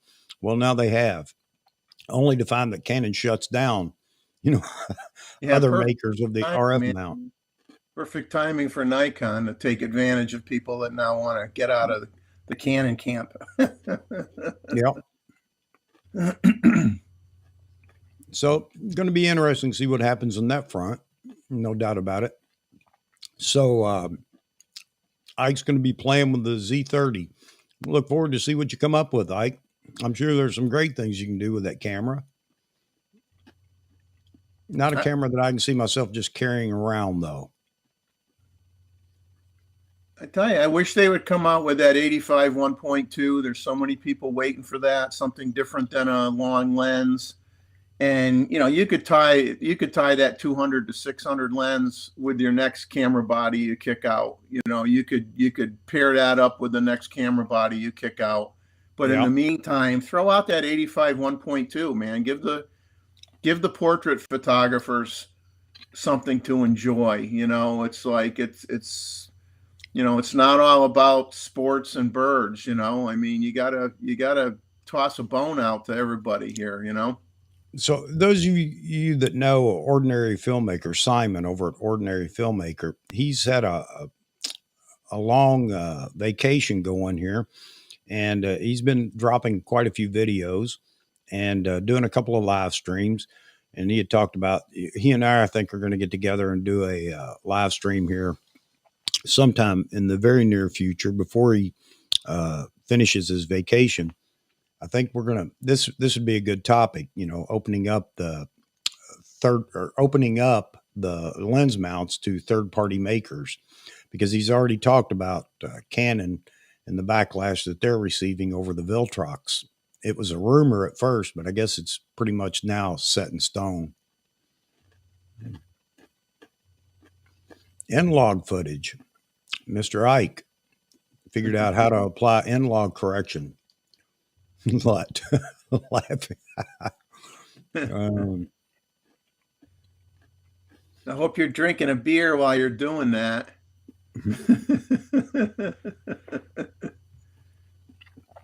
Yeah, some say they love the 105 1.4, but you know, that's the thing. You want the 85 1.2, you want the 105 1.4, you want the 135. You know, some people want a fast 135 again. I remember when the 15 to 30 Tamron came out, and that seemed like a pretty cool lens at the time. I never did get it or follow it. Yeah, and of course the 104. But a question: if we're going smaller and lighter, are we going to be willing to accept larger lenses when it comes to like the 105 that everybody, you know, raves about? I mean, that thing's a chunk of glass for both Nikon and for the Sigma.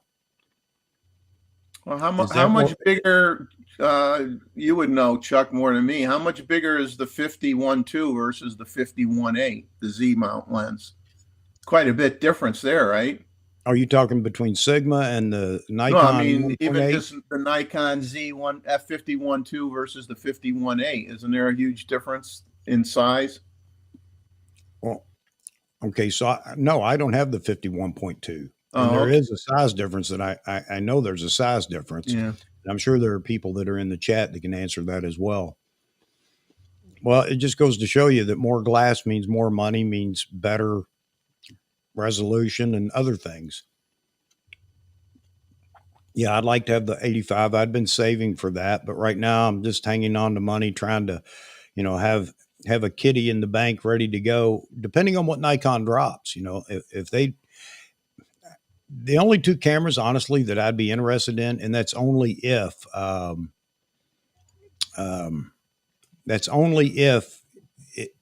the cameras live up to the not expectation, but the specifications that I think they'll have, and that would be the Z8, meaning it's the all-rounder, do it all, just like a Z9, but in a smaller body, not to all the Z9 specs before we get into that. And then the Z6 III I would be interested in. I don't know that I'm interested in the Z7 III, but if the Z7 III comes out as the all-rounder, then maybe I am. My point is that I don't know what camera I would buy coming up. I'm going to have to wait and see, but I am poised to buy another camera. And a lot of people will say, well, do you need another camera? No, absolutely. I do not. I don't need three of the ones I have. But that's beside the point. If you guys know me, you know that doesn't even enter into the equation.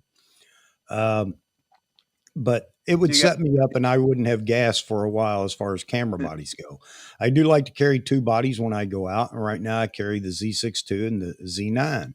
I would rather carry something other than the Z6 II, as you might imagine. So we'll wait and see what Nikon produces. Whatever comes out this month, it's anybody's guess as to whether it's going to be a camera that I'm going to jump on right away.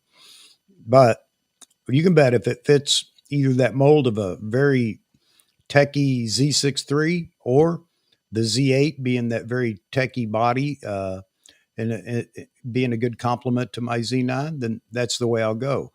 But then again, like I said, if you flip those names or titles, Z8 and Z7, put the specs, you know, the specs I think for the Z8 and the Z7, then maybe that will be the body. So I'm just confusing everybody. I'm confusing myself right now. But I am going to probably pick up a new camera, another camera here as soon as it's announced. Very good possibility. Then again, I might be sitting on the sidelines just watching it go by until I see what I want. That's the great thing about having three possible prosumer bodies is maybe Nikon's going to do this right. And everybody's going to get their choice pretty close to what they want in one camera body. And for some, it might be on the cheaper end. You know, maybe the Z6 III is going to be the economy model, but does everything you want it to do. So we'll have to wait and see. Still excited about it. Photo. My friend had the 51.2 and it was a monster compared to the 1.8. Yeah, I've heard that. Z Wade had both. He still has his 1.2. Well, that, what was it? The monochrome memoirs guy there uses the 51.2 for the weddings, doesn't he? Yeah, you know what? I can't remember exactly what he said. I don't know. You know, Yeah, Jerry Jonas, when he was talking to Vahagen, He said he uses the 51.8 all day long. Mm. There you go. You know, Vahagen just used the 85 1.8 and the what am I trying to say here? Oh, the 24 to 70 f4 for a wedding recently.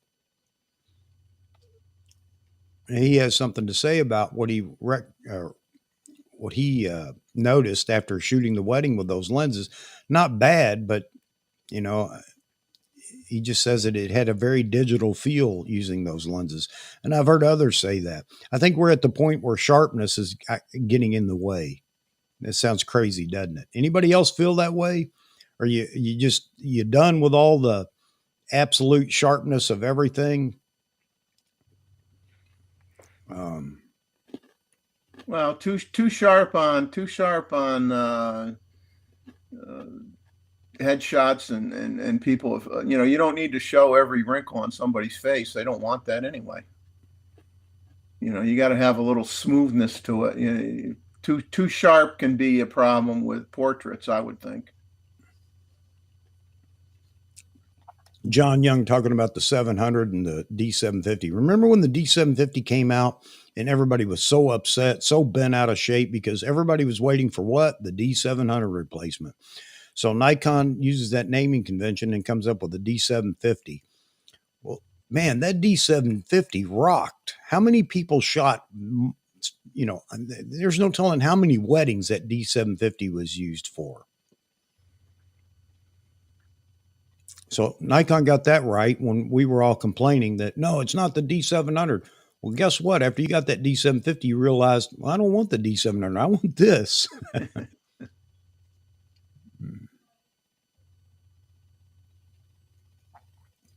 Darren Francis talking about using the D750 inside of hockey nets. Amazing camera. Yeah, I think it did turn out to be those are cameras that if you buy it used, you better check it over because those cameras got used. No doubt about it. They were workhorses, as I remember. Am I remembering this wrong? I mean, the D850 is a great camera. Just sold mine, by the way. But I don't think it holds a candle to the use that the D750's got.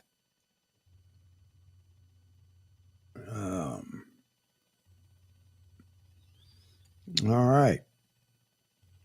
No other third-party stuff going on, huh? What's your latest purchase as far as third-party goes? Or other, be it lights, camera, or not cameras, but lights, other things. Mr. Dave's back. Dave, did you get your card sorted out? Yeah, I had a video capture card error, so now I'm on the Nikon webcam utility. Okay. Weird. Electronics, that's what you get, electronics. Yeah, I know. You just never know.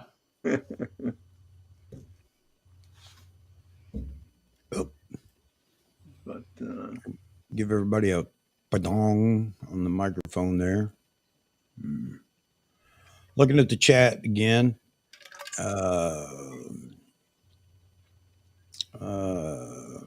Einstein strobes. You're a strobe guy, Chuck. You probably know about that. Einsteins, yeah. Let me see. Somebody just picked up some used Einsteins. Do they make them new anymore? I don't think they do they? No, I have a couple of Paul C. Buff things in the studio here. Not lights, but they're inverters, battery inverters, so you can run lights or other things off of those. And man, those things have come in handy so many times. Not just for photography, but for blackouts when we lose power. Mama's always worried, well, what about my phone? Don't worry. Got you covered. Got a bunch of V-mount batteries and 2 of the inverters from Paul C. Buff that work great. Keep us incommunicado.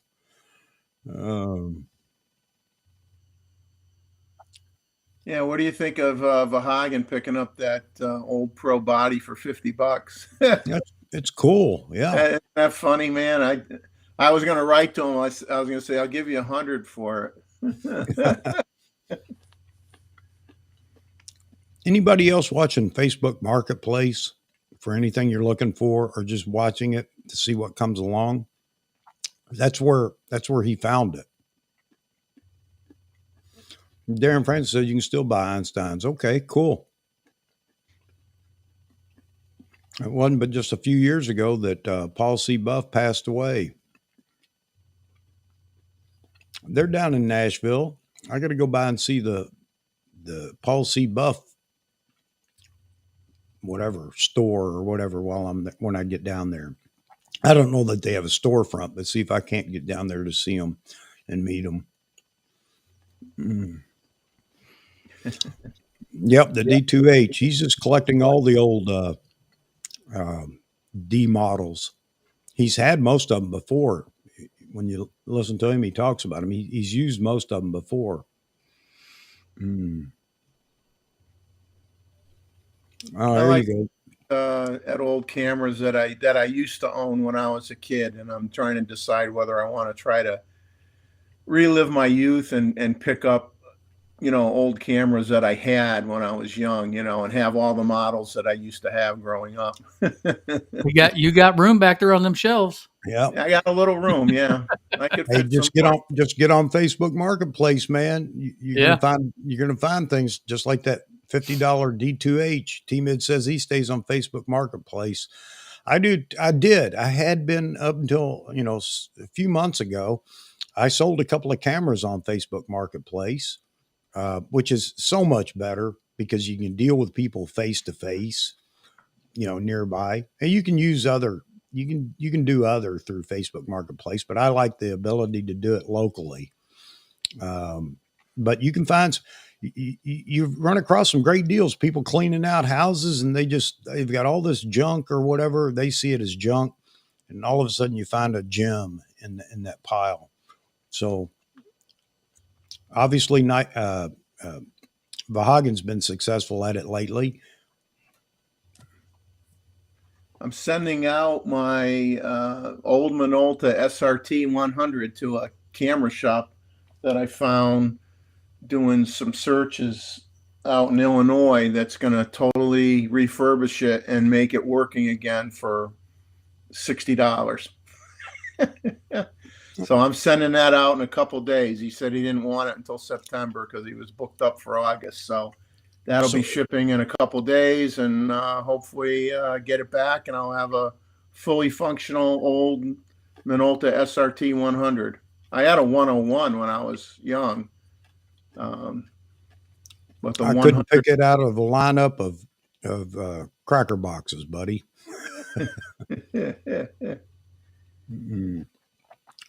John over here talking about. It's John Romero Hermeto. Let's see. And my wife would have me pronounce that right if she were down here, just so you know. He has the Tamron 24-70 2.8 G2 and the 70-200 2.8 G2. Great, and work with the DSLR and mirrorless. I'd to buy.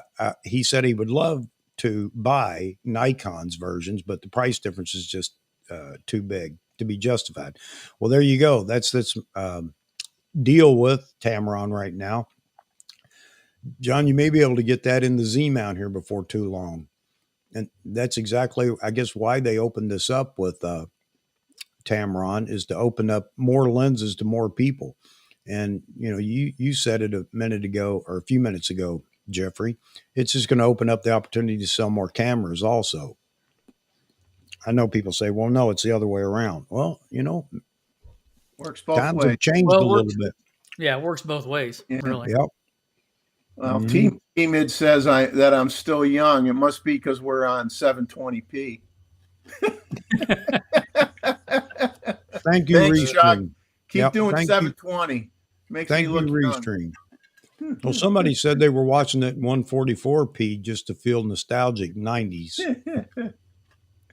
Just like every time I get on the internet, I play the 56K modem sound. Yeah. Yeah. Yep. Hmm. The AOL hooking up to the internet. I was trying to find that on the internet free that I could download, but you know, everybody, there's all kind. I don't know how somebody makes that or I don't know, has royalties on something like that. But anyway, I was going to use it for the opening for the show because that's the era that I worked in. No, Malorad has taken off, so have a good. It's 2 a.m. where he is. Have a good one. Thanks for- Milrad. All right, brother. Good to see you in here. All right, so coming up here before long, we're gonna step it up a little bit. I'm gonna go back to some of my older ways. I'm gonna get on my rants just because I like doing it. And I hope it doesn't offend anybody. But then again, if you like the channel, you know you get to put up with a few rants from me from time to time. And but I also have a few people that would like to be on the show. I'm not going to say anything yet until we solidify it.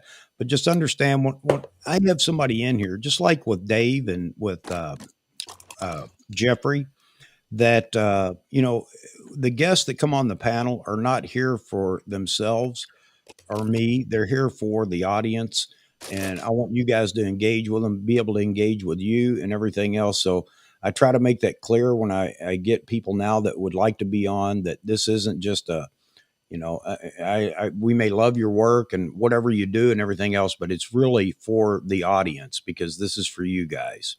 All right. That said, we've got Mr. Ronald Pollard. All right.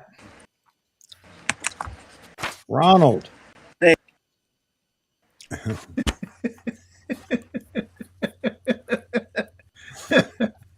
Okay, Ron, you can rant now. Your audio's low. What about now? There you go. There you go. Is that better? Okay. Yep. All right. Well, good afternoon. In the land of the living.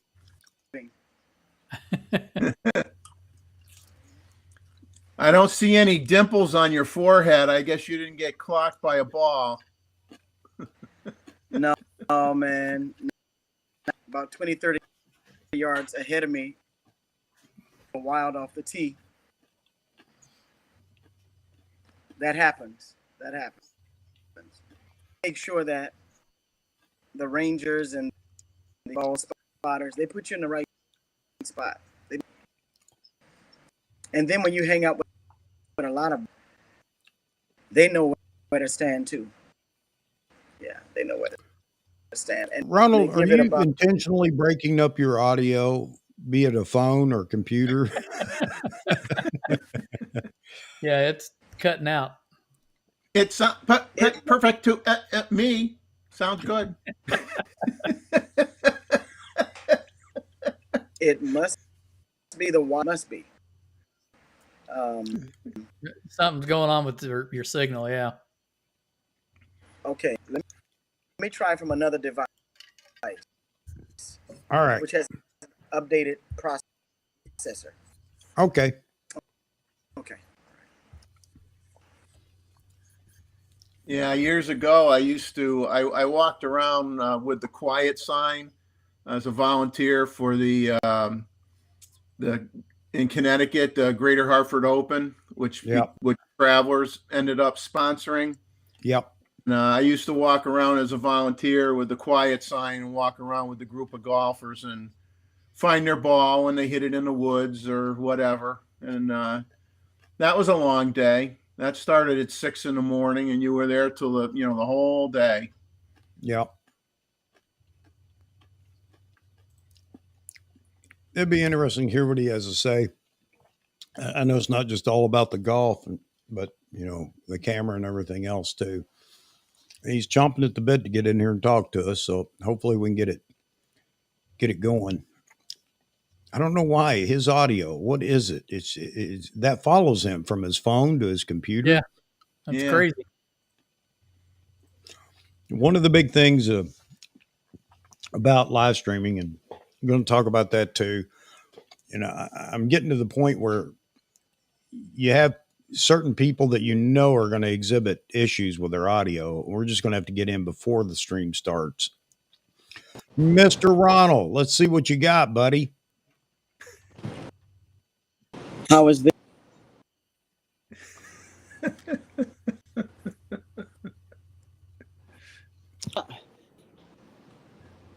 I don't get it. The only thing I can think of, Ron, is bandwidth, but I'm sure you don't have. I don't think he talks that way because he'd never get a job. You couldn't understand him. So what do you got? Let's give us a try here again. Testing 1, 2, 3.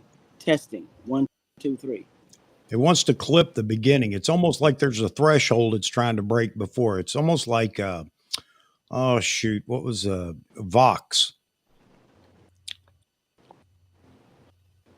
I'm gonna try it from my phone on 5G instead of the Wi-Fi. Okay. Yeah, so that's one of the things, and just let everybody know, if you're going to be on a live stream, you know you're going to be on a live stream. There's no in between. I think the safest bet is to be on your computer. It may not look great, but be on your computer using the computer audio, or hang on. All right, sir.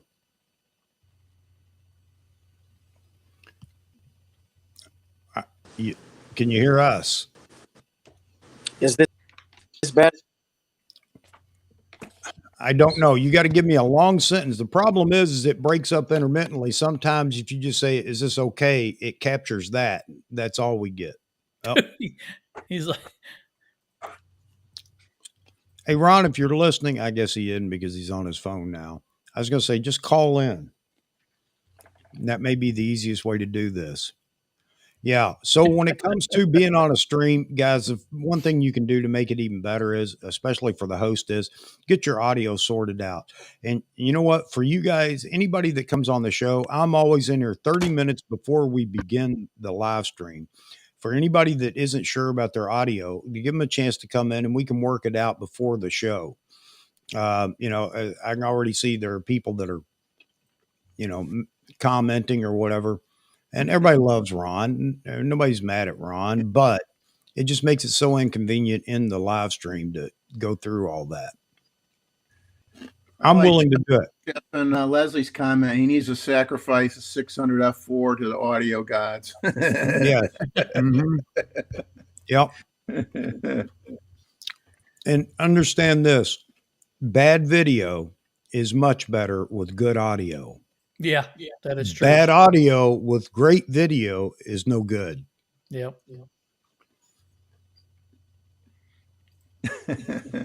Today's been kind of a day of just weird issues. Yep. Solar flares, man. All the solar flares going off.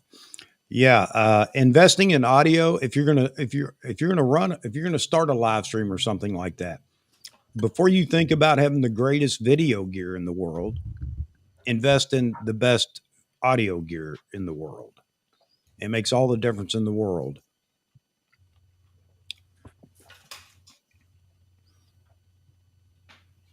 I just want one of those fancy panels that you have, Chuck, with all the lights on it. That's what I want.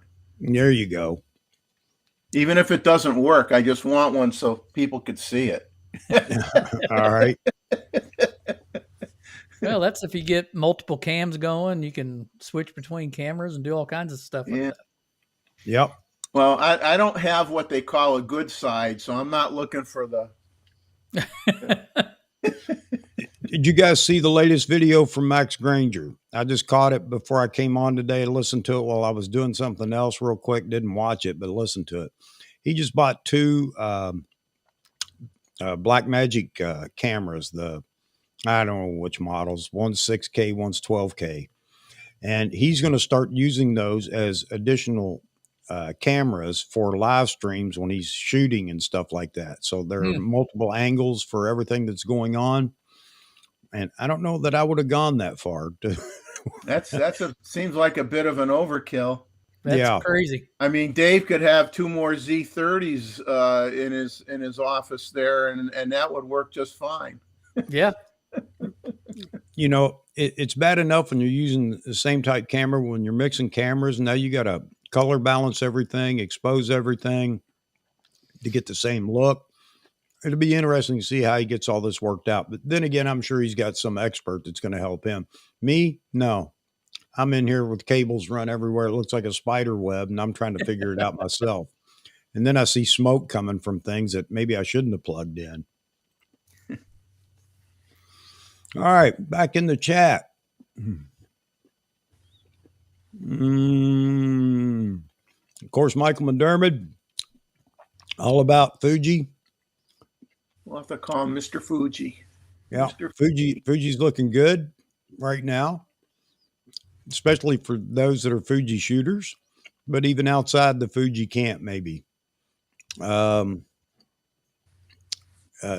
just brought up that there seems to be a resurgence of APS-C. I don't know if I'd call it a resurgence, or whatever, but there seems to be a lot going on in the APS-C world. Of course, for Fuji, that wasn't anything to surprise us, but Canon with the R7, and then again, expecting Nikon to roll something out at some point in time for APS-C as well. When I say APS-C, I'm not talking about just entry level or carry around cameras, but the more prosumer version of APS-C.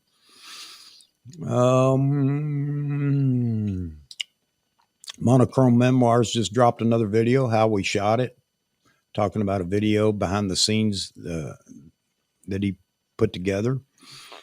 I see all these things come up in here. For those that have just subscribed, I thank you very, very much. I don't have names in front of me here, but I can see that a couple of more people have subscribed, and I really appreciate that, because we are striving to be at 1.5 million next month. Wow, this is some drink. I only have 1.4999 million to go, and we're there. So for all of you that want to support my 1.5 million subscriber channel, by all means. When you get there, you got to send Dave and I at least 500,000. Yeah. Oh, shoot, I'm gonna give them all away and start again. Hey, it's tough. It's tough to get subscribers. You know, yeah. I'll gain 3 and lose 2, and then it's crazy. It's up and down. Yep. Wow, there's it's all so many choices and so many different topics that people aren't always just doing YouTube for photography, but there's so much out there. Well, I think everybody has given me the great guidance, and I get lots of tips and things quite often from a lot of people. Sometimes it's just chatting with other people for getting subscribers, and they find it hard to believe that I'm not just like, oh wow, let me write this down. And well, they'll ask, well, aren't you concerned? No, I'm not concerned at all. Well, don't you want to grow? Well, yeah, that'd be great. But they throw all these things out there, and then I run into the one bump that some others will throw at me. You're not going to get very many subscribers doing live streams. Oh, I can attest to that. Absolutely. You're absolutely right. But then again, it's all in what you want. So I'm happy with the guys that we have in our community. And if others want to join, that's great. If it moves the subscriber number up a little bit, that's great.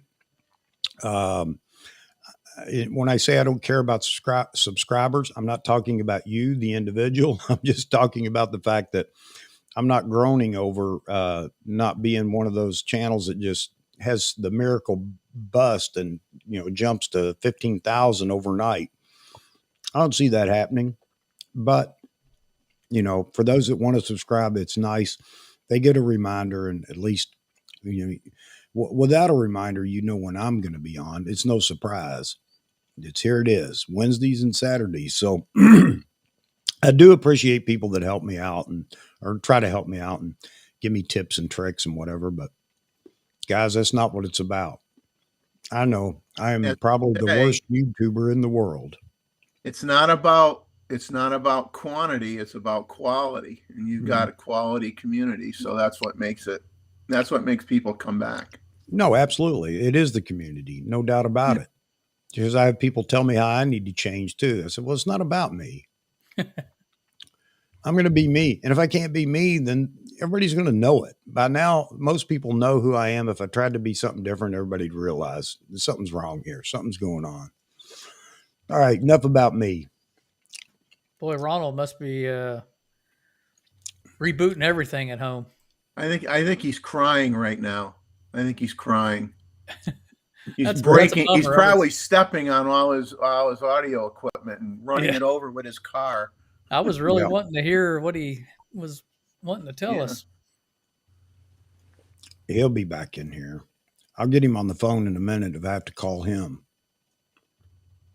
There's a question from Daw.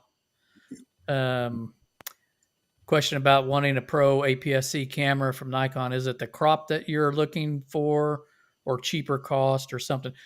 It's both. I think it's a little bit of both. The crop, provided that they need to increase the megapixels of it, for one thing, more than 20. And, it is going to be cheaper just in the nature that it's a APS-C sensor. And then you get the weight benefit as well. So you get that too. Yeah. So there's a lot of good. I mean, my friend has a D500 and if I didn't get another D850, would have gotten a D500. And he swears up and down. He says, I'll put my D500 pictures up against anybody with any camera. And I'm like, oh, I don't disagree. There's nothing, absolutely nothing wrong with that camera. There is nothing wrong with it. The photo I submitted that I sent in to Chuck today for Saturday night it's taken on a D500 with a 500 f4 lens. There is nothing wrong with that sensor. Greg Wilson over there. I was told that I would have more subscribers if I use Sony or Canon. There may be truth to that. I don't know. I mean, I did pick the dog they were kicking around to buddy up with, didn't I? The sad thing is the content you put out. Like I've noticed, if I put something out regarding the Z9, it gets way more views than anything else. Like I just put out that video about birding South Padre Island, and that was all those shots were taken with a D500, but it doesn't get the views unless if you're talking about something that's, hot right now, you get more views for sure. But I produce content on basically just what I want to put out there. I'm not trying to cater just to the Z9.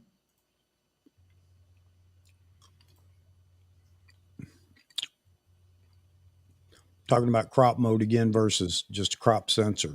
Man, that debate's going to go on forever, I think, too. I can't pick a side in that, which works best or which you should do. But I think it was a valid question on, is it for the crop factor, the size, or the, cost? I think cost has a lot to do with it. You find anything that's quality and it's cheaper, then, obviously that's a good deal. The only thing you have to deal with is, putting up, if you're going to use full frame glass, is putting up with having to calculate your focal length all the time. Not that it's that difficult, but.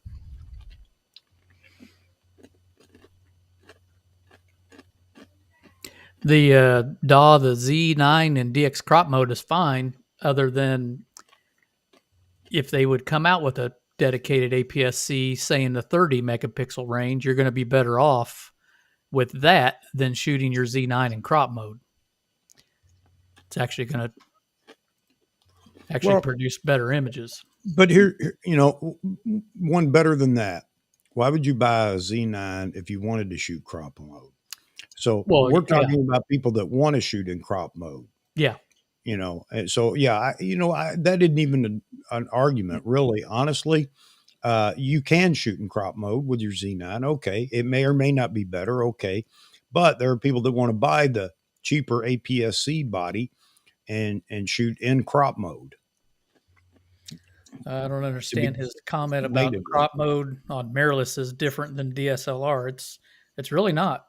The same thing. It's the same thing. You're basically just cropping in on a sensor. It's no different on mirrorless than it is DSLR.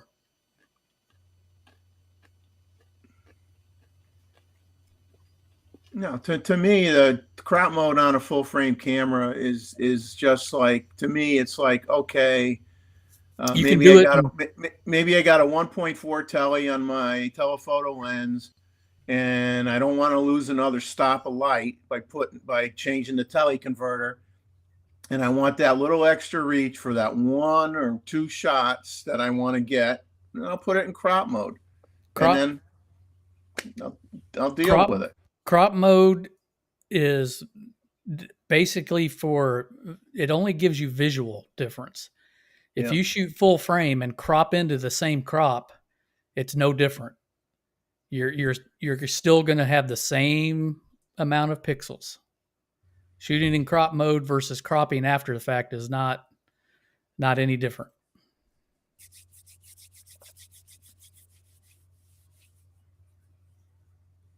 I see what he's saying now. He said his view is different with mirrorless. Yeah, not the. Gotcha. Hey guys, hang on just a second. I'm going to call Mr. Ron and see if I can just get him to call in on the phone line, and we will we'll get him on that way. At least he can call in and we can talk to him. But carry on, gentlemen, carry on. That's what this is about for everybody over in the chat. Yeah, Roy's saying the D500 and the 2-5 or the 500 PF are a great match. Yeah, my buddy uses the D500 with the 200-500, and I used that 200-500 for years on my D850. So that lens worked great on that as well. So the only reason he might switch to mirrorless is because he likes the video capabilities that he sees on my Z9 versus the D500. He likes the fact that he can be filming while you're looking through the viewfinder, which you can't do with the D500. If you're a hybrid shooter, then you want to get into the mirrorless realm if you want to start doing video. I shot that D500 and 200-500 for a long time. The only thing that drove me away from shooting the 200-500 was, well, I bought my first prime for one thing, but the 200-500 was slow at focusing, at least acquisition. Yeah. Once it locked on, it was locked on. Yeah. But acquisition was slow for birds in flight. Yeah, you'd be following the bird. You're like waiting. You're following the bird. Come on, get in focus. Get in focus. Okay, now it's in focus, and then you're good.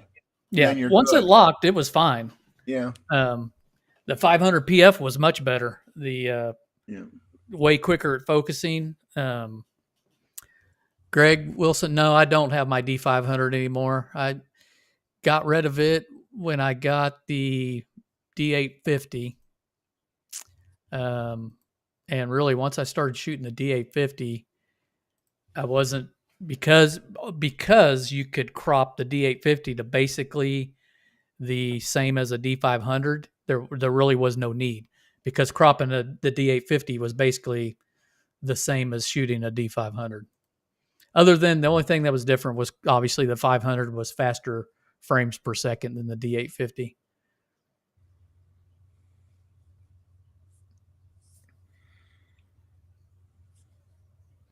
Yep, Jeff and Leslie said the same thing. The 200-500 when locked on is great. It was. When it locked on, it would stay on them. I mean, it's still one of the best lenses for the money. I mean, for what you're paying. Yeah, I remember when I first got it and I shot it, and I couldn't believe the image quality. And then I got my 500 f4, and the 500 f4 was better, but not a heck of a lot better image quality wise.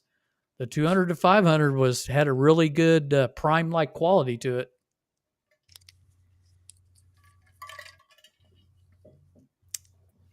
I had my 200 to 500 not too long ago, but I sold it to a buddy of mine that he needed a new lens, and he wanted to get into mirrorless. So he bought my Z7 II and the 200 to 500, and he's been taking some great photos with it. Yeah, I got rid of mine along with my one of my D850s to help buy the Z9. Yeah. Well, I got rid of all my F mount glass with the exception of the 500 PF. I still have that because I love that little lens. It's a great lens. The 400 4.5 is not quite a replacement for it. It has its own place. But that's why I hung on to the 500 PF. Plus, my wife likes to shoot the 500 PF. She shoots that mainly on her Z9 versus anything else. Now, does she shoot the same subject matter as you and go out with you shooting, or does she? Does she shoot something else? She goes. Yeah, we go out all the time. She shoots the same as me, same wildlife, but she likes to carry 2 camera bodies, and she'll shoot birds and stuff for a while. Then she'll switch to shooting landscapes or something different, or macro. She likes to switch back and forth. But right now we're down to I've sold all my camera bodies except for the 2 Z9s I have. So we're kind of in limbo, seeing what's going to come out to pick up a secondary body.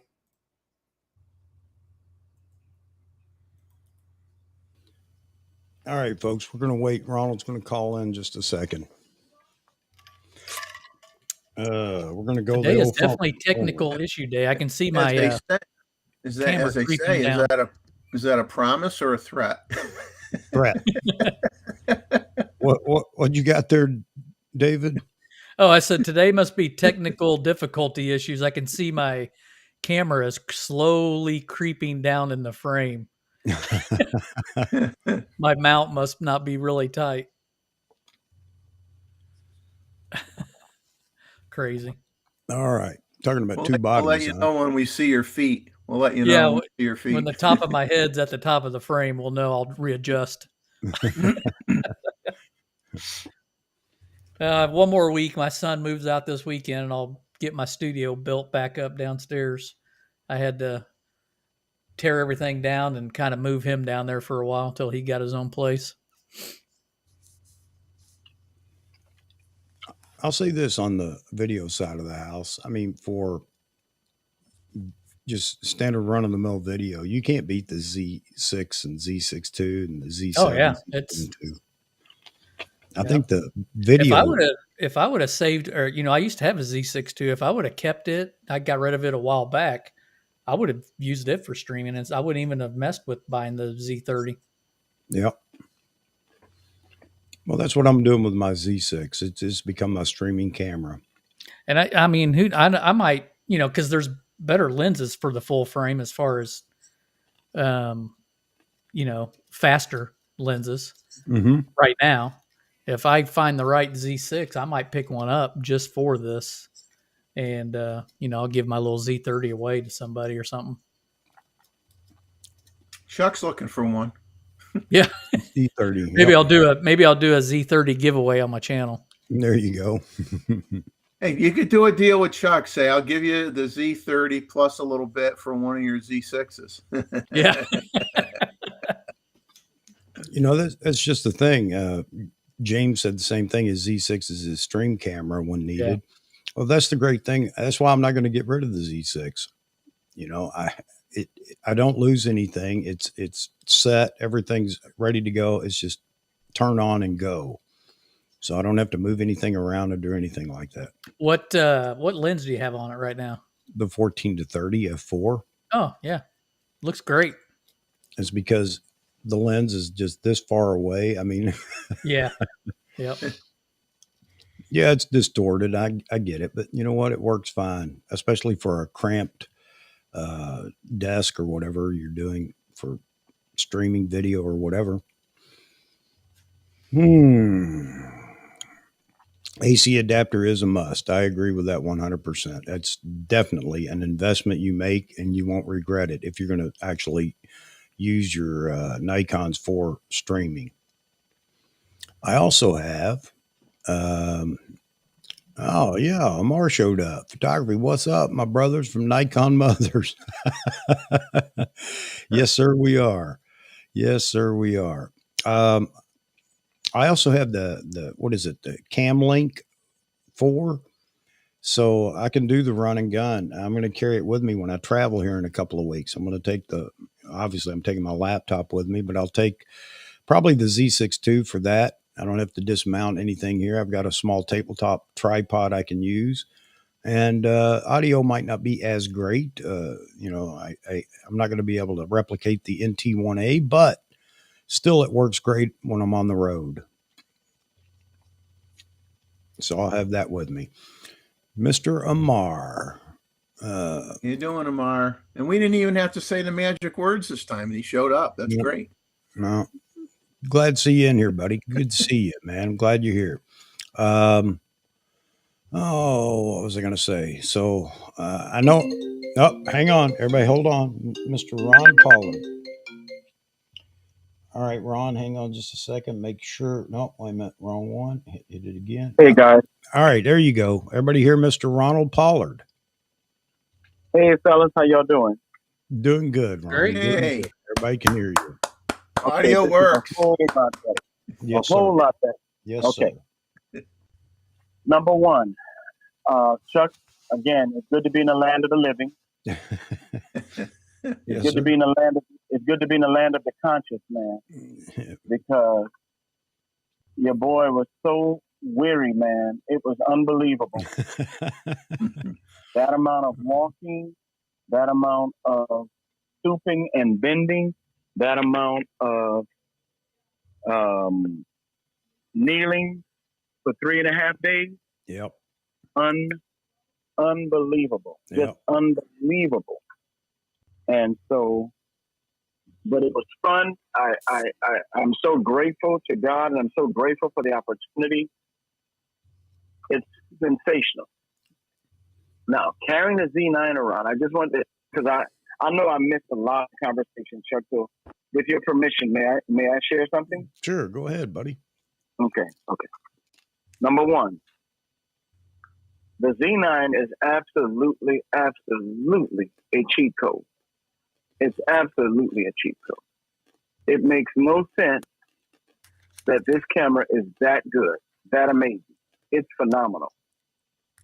Having said that, I just kept thinking to myself, what would a D850 size body with all of these features, how would that feel? Because, and I'm going to tell you why I say that. Because walking with the Z7 II and the Z9, it was like you gotta, there's no way you can compare. There's no way you can compare this. The experiences are like night and day. The quality of the files from the Z7 were amazing. Had a great time with them. But the size of the Z7 II was simply, guys, sensational. Right. The size was simply incredible to have that size and that form factor. It was amazing. So what you're saying is give us a Z9 and the Z7 body. Or at least a D850 size with a Sony A1 body. The Sony A1 is smaller than the Z9 by far. Yes. But now again, this is a guy who's used to shooting with all the Nikon flagships from the days of the F4 on to the days of the D5. Right. I didn't get into the D6. I just didn't feel like there was that much of a difference between that and the D5. Right. But like you, Chuck, I'm used to carrying flagships. However, a Z8 or Z7 III or Z6 III with the XSpeed 7 processor would simply be game over in terms of availability for everyone. Yep. And for everyone. But as a sports shooter, the next thing I want to say is this. Then I'll hang up and listen. There were so many Canon and Nikon shooters out there on the Pro Tour. It was staggering to see, y'all. It was absolutely staggering to see how many Canons and Nikons were there. I saw maybe 3 or 4 Sony, maybe. Because, when you get around the 18th green, everybody shows up. Right. And you're talking about the Tour Championship, Right. where the top 30 in the world are, right? Yep. And I kid you not, man, it was wonderful, but it wasn't close, guys, in terms of the amount of Nikon camera body and the Canon camera body. Now, what was amazing was how many people had the Canon DSLRs and the Nikon DSLRs versus the mirrorless body on the Pro Tour. It was amazing to see. It was amazing to see. And the main guy, the last point I want to make is the main guy for all of it was shooting the Z9. I mean, he was loaded for bear with all the think tank stuff around his waist, the Z9, the SB5000.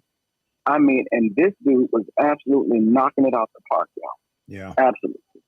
Yeah, he was knocking it out the park. It was a tremendous experience, y'all. It really was. To see that, and again, no harshness toward anybody using Sony, Fuji, or whatever. Or one of the guys who was on my team was shooting an Olympus. There you go, the new Olympus. That was shooting an Olympus, yes. Yep. And that was fun to see him. I mean, everybody was nailing it with their gear. Everybody. Good. It's great. So the files that came back was superb. The Z9, they were about, including myself, there were about 7 or 8 other people who had Z9s out there. Well, look, I don't know who you were shooting for, if it was a private enterprise or something like that, but I'm just going to ask not who you were shooting for, but what were your deliveries like? Was it delivery on demand? Were you set up for that, or was it after the fact, or what? It was that evening. I had to deliver that evening. I had to deliver that very evening. So after it was over, because obviously you can set the camera up to do that. Yeah. Yeah, I had it. Some of it I had going to SnapBridge, but I didn't want to be. It was moving so much movement so fast with 60,000 people there. Right. It was tough to do 2 or 3 things at once. Okay. You had to focus on making sure you had the shot, right, or at least close to the shot. Because at that level, Chuck, everybody is amazing. Oh yeah, everybody, absolutely. no matter what brand they're shooting. No, you're right. No matter what brand they're shooting, everybody at that level is some of the best of the best of the best. Yeah. So Rory McIlroy, photographed him many, many, many times. The number 2 golfer in the world, photographed him many. I mean, all of them. Everybody was there but Tiger. The most popular person there was Rory McIlroy. Oh, of course. And yeah. So, 3-time champion now. Yes. And so we got a ton of him. The guy who was the lead on my photography team, he shot a Canon 5D Mark IV. Wow. Okay. Yeah. And James was knocking it out the park too. He was just, everybody was just, the beautiful thing about the Z9 was that silent, man. I had one of the NBC guys who was there, was shooting next to me. He said, "Man, is that the Z9?" I said, "Yeah," and he was shooting a D5. He said, "I gotta try it once. Can I try it once?" I said, "Yeah, if you let me try the D5." I said, "Yeah, if you let me try the D5." Show me the money. He said, "Really?" I said, "Yeah, I want to try the D5 again. I want to know what my old friend felt like." Mm-hmm. And it felt like a pan hitting a wall. Yeah. And he said, and he couldn't believe how the SB900 with the fresh batteries kept up with the no, of course I didn't do 20 frames a second. Right. But I did like 2 or 3 frames a second. The SB900 with the fresh batteries kept up cat. And it was so quiet. He was like, "Oh my God, The dude said, "Oh my God, I got to get one of these, man." And he shot for NBC Atlanta. Mm-hmm. But you know, there was everybody in the mama was there, man. The tour photographers, the broadcast photographers, the PGA channel, Sirius XM, ABC. Everybody who broadcasted was there. Mike Tirico, so tons of photos of him. All of the sponsors from Accenture. It was like, it's an amazing experience, and I feel so blessed and honored to apply my craft that way. It's fun. And, it's fun shooting those events like that. You know, the same thing. I got the same thing from motocross. When you go to a pro national event, there's just something magic about shooting at those. It is, but the thing is, Chuck, in our case, and in this situation, probably in yours too, the pressure to deliver is real. Yes. And so when you are talking about how pro photographers think versus a hobbyist, I cannot begin to tell you how much you're preaching the word of God, because you are telling the truth. Yeah. It's a whole nother animal just because I want to versus, oh man, look, I cannot miss. Right. There's no way in the world I can miss. So I'll be able to post some of the photos by Thursday, I think. Okay. I think that's what the embargo will be lifted. Yeah. Because it's old news at that point. Yeah. Yeah. It's old news. They've done what they wanted to do with it. Yeah. And so by then you can promote yourself. Yeah. I think I always had 24 hours for the embargo. Yeah. Because by then, especially in the motocross world, it was old news. Yeah. I mean, the golf world, it's over. They've moved on to what's going to happen next, but they make sure that we all wait, because all the guys were talking about, and they were like, brother, you want to shoot this next year? Yes. Then you need to wait until Thursday. Yeah. There you go. Yeah. So we're waiting. Mm-hmm. But yes. So yes, on the form factor, Chuck, the Z8 to me needs to have the same, or the Z7 III, whatever they're going to do. Right. Needs to have the same features. Right. But the size of the A1 or the D850. Yeah. The last time I checked, the D850 was about the size of the A1. Well, I can't sit them side by side, but I did get to pick the A1 up when I was down at B&H, and it surprised me. It really did. I'll be the first to acknowledge that. Yeah. Okay. This doesn't feel like what I expected based on all the chatter, Right. Yeah. Which brings up the fact that Nikon and Canon have been producing professional, high-quality bodies with superior ergonomics for years. And that's what that leads me to think about, Chuck. That the ergonomics until battery technology increases even more, then we're still stuck with the larger body for the larger battery. Who knows the next few years what's going to happen with batteries? That could change. But so those that like the full grip, full vertical grip, or the flagship body, I keep calling flagship, although we're not going to be able to do that much longer because flagships may shrink. But anyway, those that like it, that's one of the big reasons that they like it. They like having that extra light battery life in that camera. And most people will attest that have shot flagships, be it Canon or Nikon, that you have, it's just unlimited. You don't have to worry, where you do with the smaller batteries. So until they do that though, with battery technology, we're stuck with those bigger bodies or a battery grip on another camera, which I think adds even more weight than the, combined body. An integrated battery, right? Yeah. Well, for me, it's more as equally as important. I like to have the extra function buttons that you lose when you have a smaller body.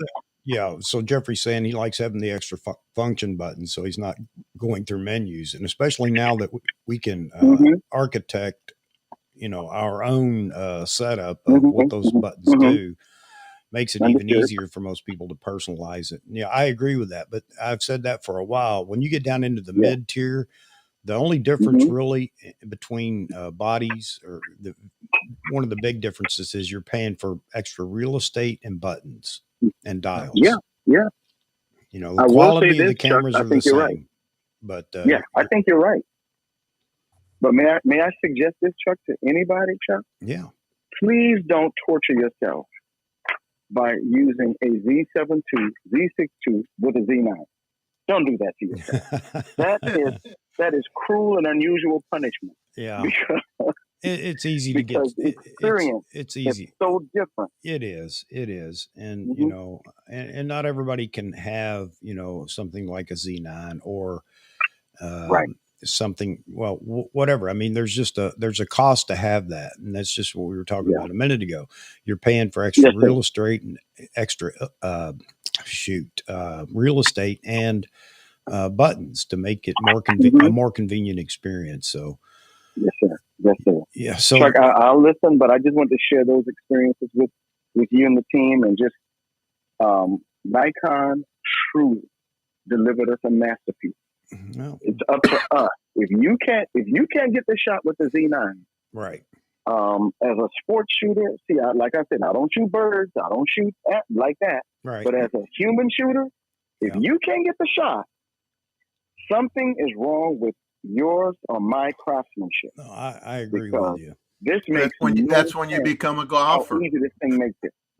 What did he say? He said that's when you become a golfer.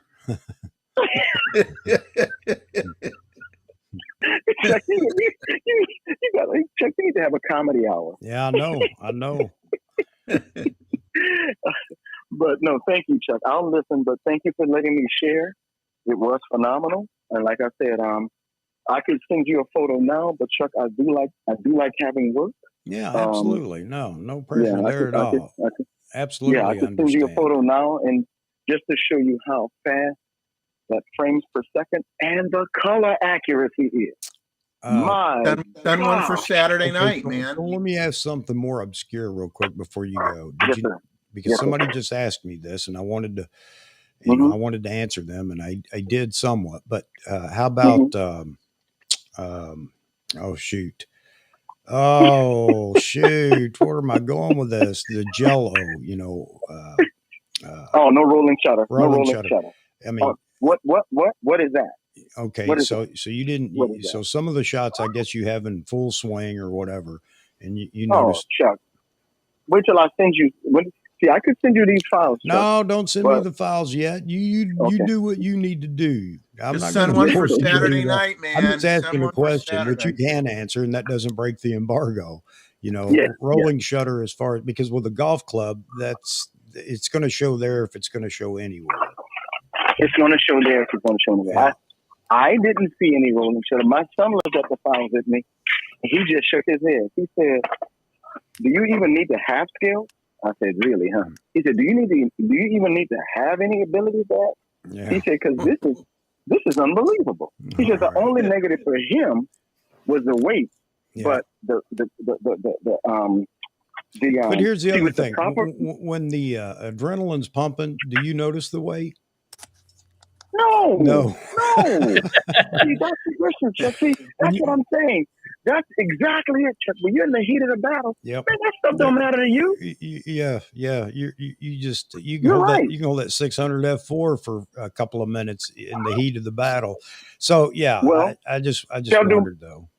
No. Tell D Moot, man, that 400, 4.5. Oh my goodness. It's awesome, isn't it? I couldn't understand it. I couldn't understand until I played with it. One of my buddies has it because I was shooting 70-200, which is a tank with the 2.0 teleconverter, which was oh my gosh, that thing was simply amazing. However, that combo was incredible. However, that 400, 4.5,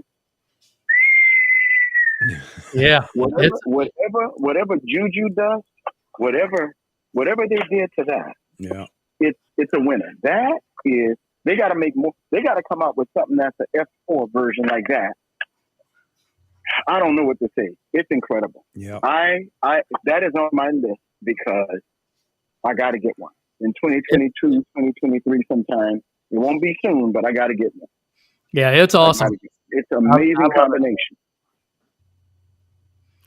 And like you said, you put that into on a smaller body, man. Oh, It, and my friend was shooting with his Z7 II D move in the 400, 4.5. yeah. And I was like, this is insane. This is absolute. It's lighter. It's so much lighter than the 70-200, Chuck. And Yeah, God, yeah, It that's is. what I heard. Yep. It it's is. so much lighter. The 70-200 is big. And you understand why. Yeah, Because you know it what? is the photojournalistic lens of the century. Well, You get it. It's got to last. you know, it wasn't too many years ago we'd have picked that up and said, "No, this is junk. It's a cheap lens. It's too light." Yeah, exactly. Yeah. Because I Yeah. like we rated metal. I everything like by its metal weight. lenses. Yeah. Yeah. Yeah. But the, so the thing is, for me, the takeaways were on the whole event was the amount of Canon and Nikon shooters was it was incredible, and then the amount of shooters still using DSLRs Yeah.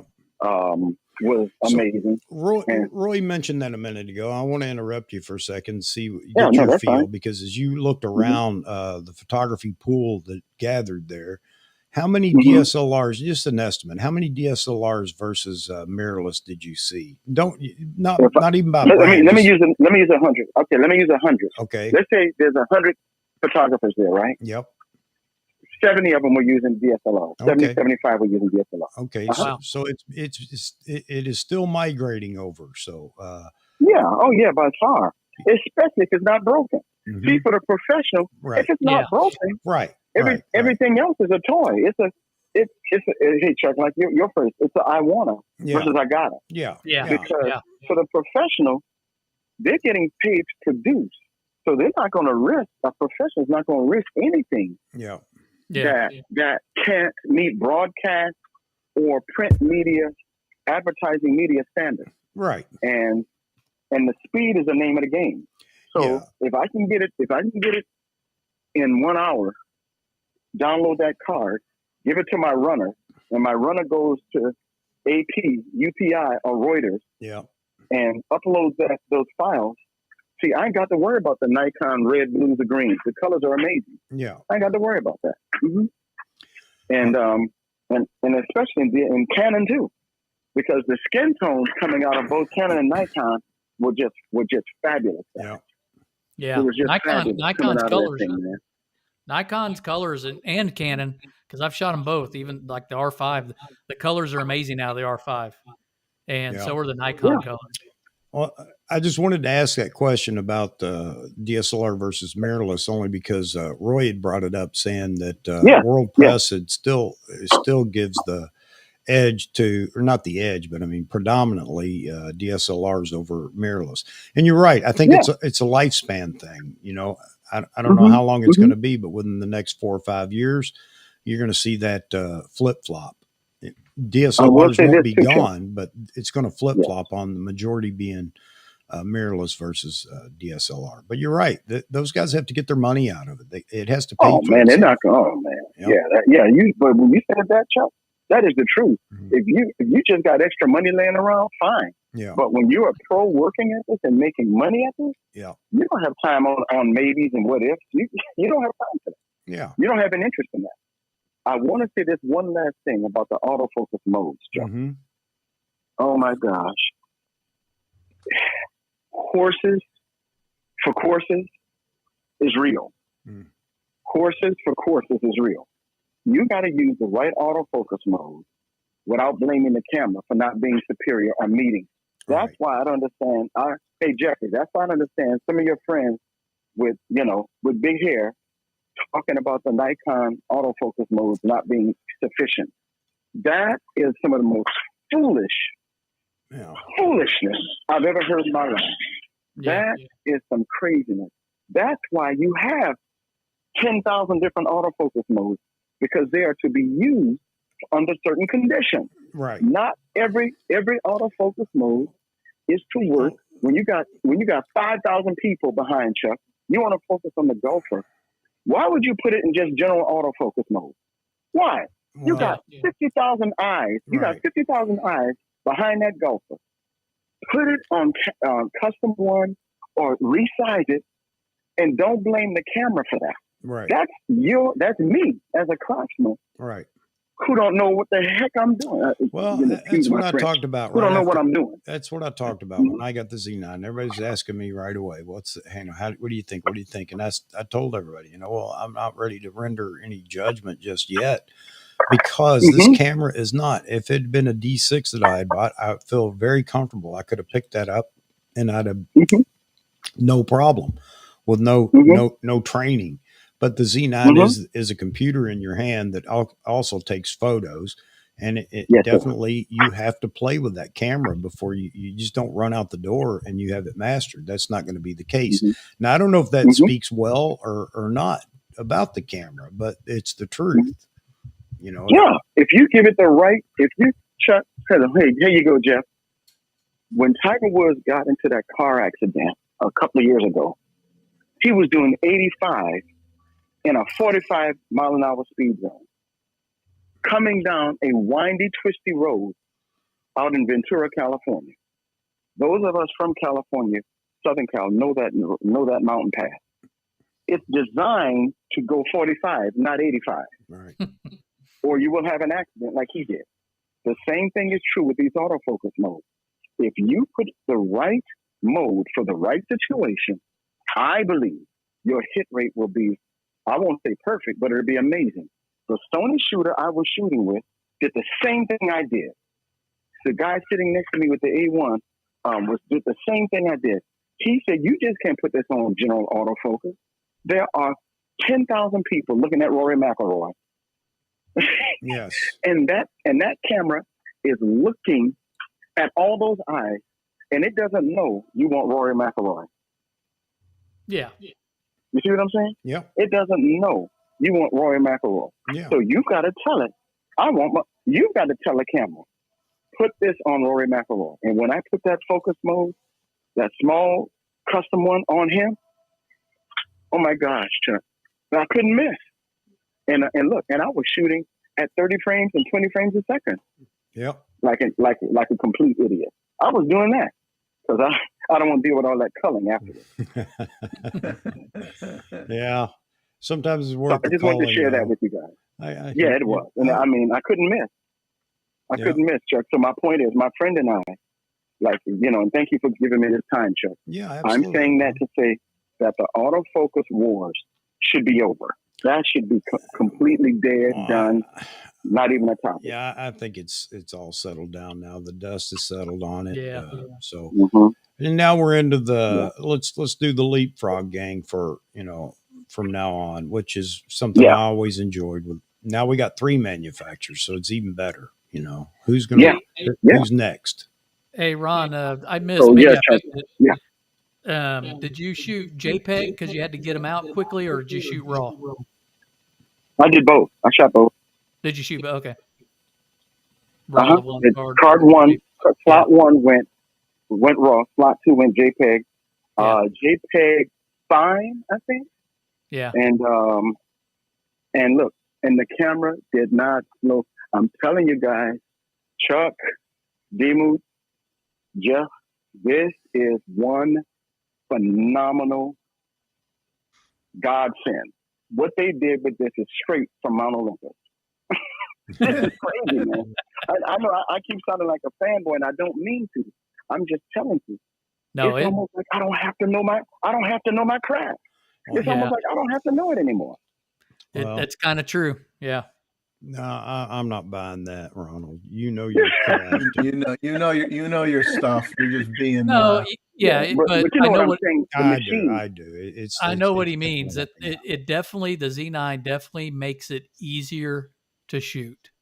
So, yeah, I agree with you, David. And I was thinking about this earlier. It makes it more convenient. So when people say, you got to do this, you got to do that, or whatever, or asking somebody if they'd go back to film only days, if they say yes, they're only talking about a nostalgic love of film and the process and everything else. And I understand that. Yep. But you can't take away the technology that is in cameras now.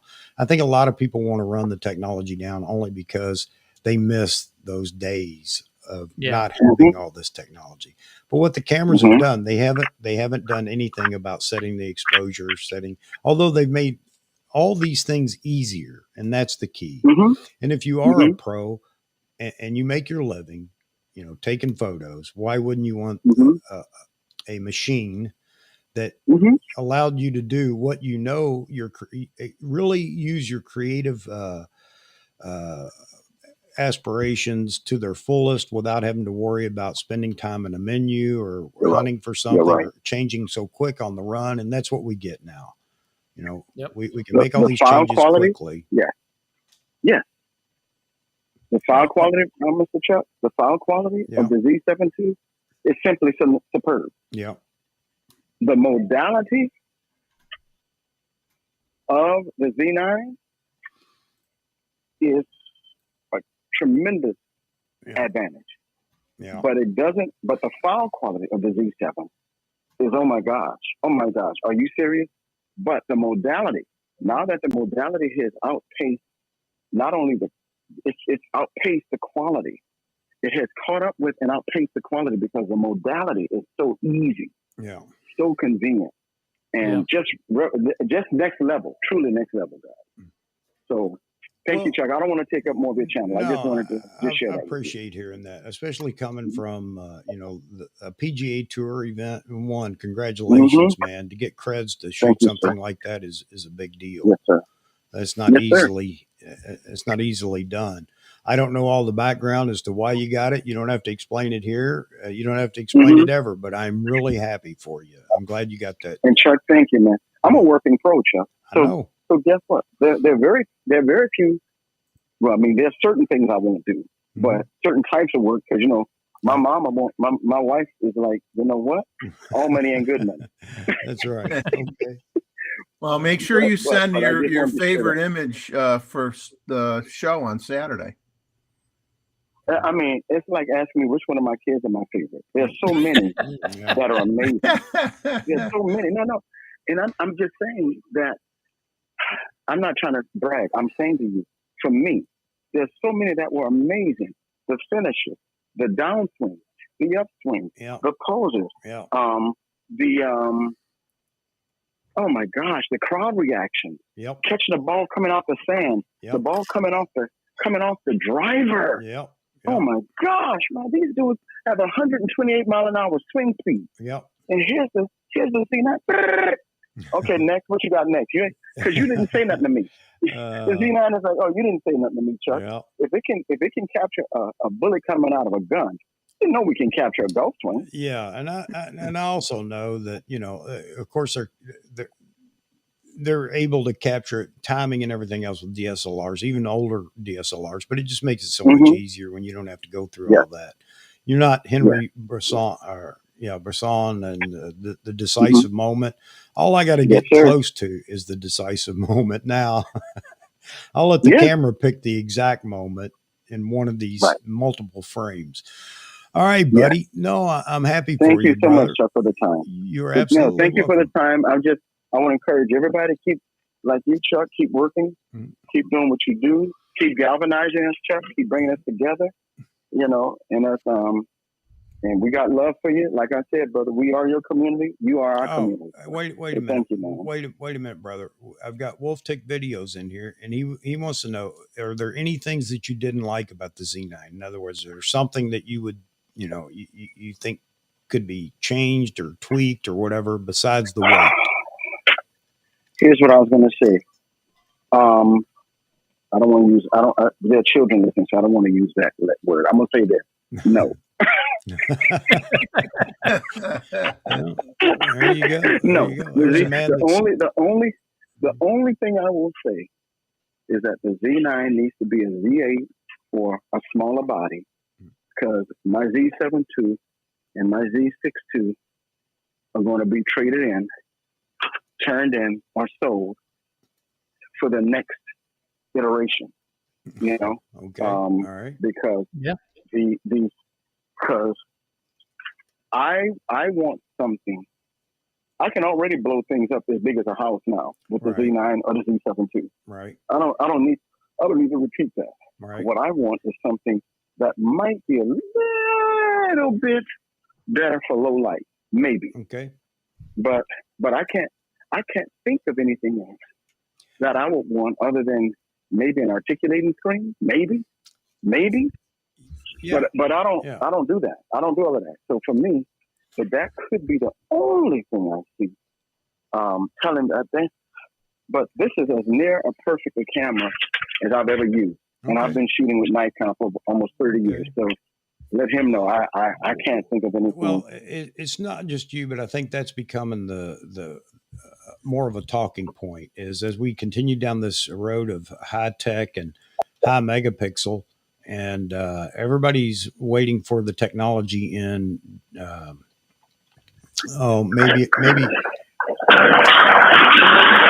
Uh-oh, you okay? No, I can hear you. No, I was just closing my door. Okay. Good on. What were you saying? I People was are waiting for the technology. well. I don't know if it's technology or what, but talking about a dynamic range, I think that's going to be the next harping point for most people. And that's not just Nikon. That's Canon, Nikon, Sony, Fuji, everybody. We're getting so close in tech that the strides are getting smaller and smaller that we're making, with these big leaps, and then it's going to be a while till we see another big leap. But right now, everybody wants to go back to one of the things that's near and dear to their heart, and that's more dynamic range. So I think you're going to hear more people talking about that as time goes on now for all brands. So it's not just you talking about could I use more, would I like more dynamic range? Yes. We'll see. But Chuck, that shutter free thing. Yeah. Ooh. Yeah. Yeah. It's the real deal. It's the way of the future, man. Yeah. That's a killer. Yeah. That's a killer, Chuck. That shutter free.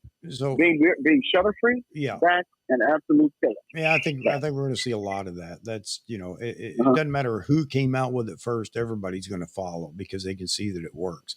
Roy just said something about dynamic range isn't going to increase much if we keep getting. I was just going to throw this out there. Isn't going to increase much if we keep getting more megapixels. I think though, Roy, and I don't know how to articulate it, but there is a way around that, and that is with it's not pixel binning. I don't know what they call it or what the technology is called, but being able to selectively utilize and group. And I know that's not pixel binning like in video, but pixel binning so that all become one instead of just all these different photo sites. I think technology's coming. It's going to be able to do that. So you can drop the resolution of the camera, true resolution using the full sensor, and it's only at 18 megapixel or something like that. We'll see what comes. But a shout out to Long Rider. And he made a comment here that kind of falls in line with what Ron saw. Yeah. He says difference between a YouTuber and a pro photographer. The pro just needs a camera that gets the job done. YouTubers want to split hairs and talk about things that don't matter. Yeah. And the fact that that 75% of the people there were shooting DSLRs, that says it right there. They're going to use that gear until it doesn't work anymore, and then they'll switch because everything has a learning curve, and when you're earning a living, you got to be able to seamlessly just continue on with your job. You don't have time to learn a lot of new stuff. But I'm going to say that no, because amateurs and hobbyists are what keep camera companies alive. So the camera manufacturing, is not going to slow down and just wait because pros don't need anything new. Oh, no, because pros don't switch. The bottom line is technology's rolling and it's going to keep rolling, and it's up to professionals to decide when they're going to upgrade. It may be unfortunate, but that's just the way it is because it's a business and it's going to make money. And on the note of, we can talk about pros all day long and how they get the job done. They're pros. They should get the job done because they are pros and they do. Okay. Exactly. Okay. Exactly. But you know what? But you know what? It isn't the pros that are on here talking about all those nitnoy hairs and things that we talk about.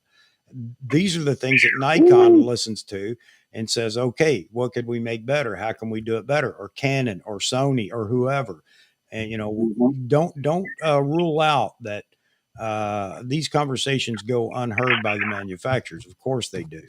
And it's not necessarily the voices, but all the comments that are made on videos and streams like this. So we're a you know we should be paid by the manufacturers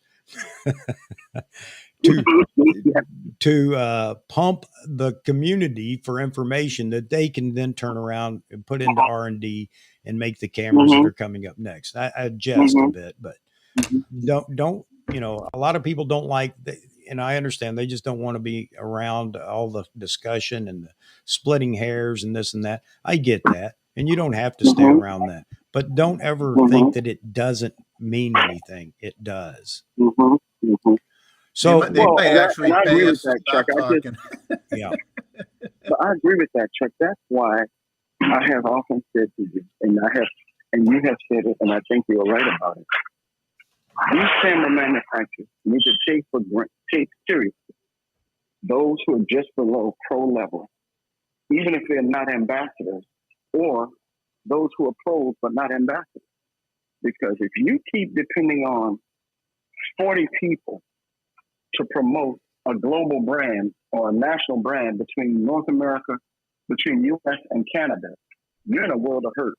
yeah, You're going to be in a world of hurt because Nikon Canada has about 15, 20 ambassadors, and Nikon USA has about 20, 30, 35 ambassadors. I don't know what the total is.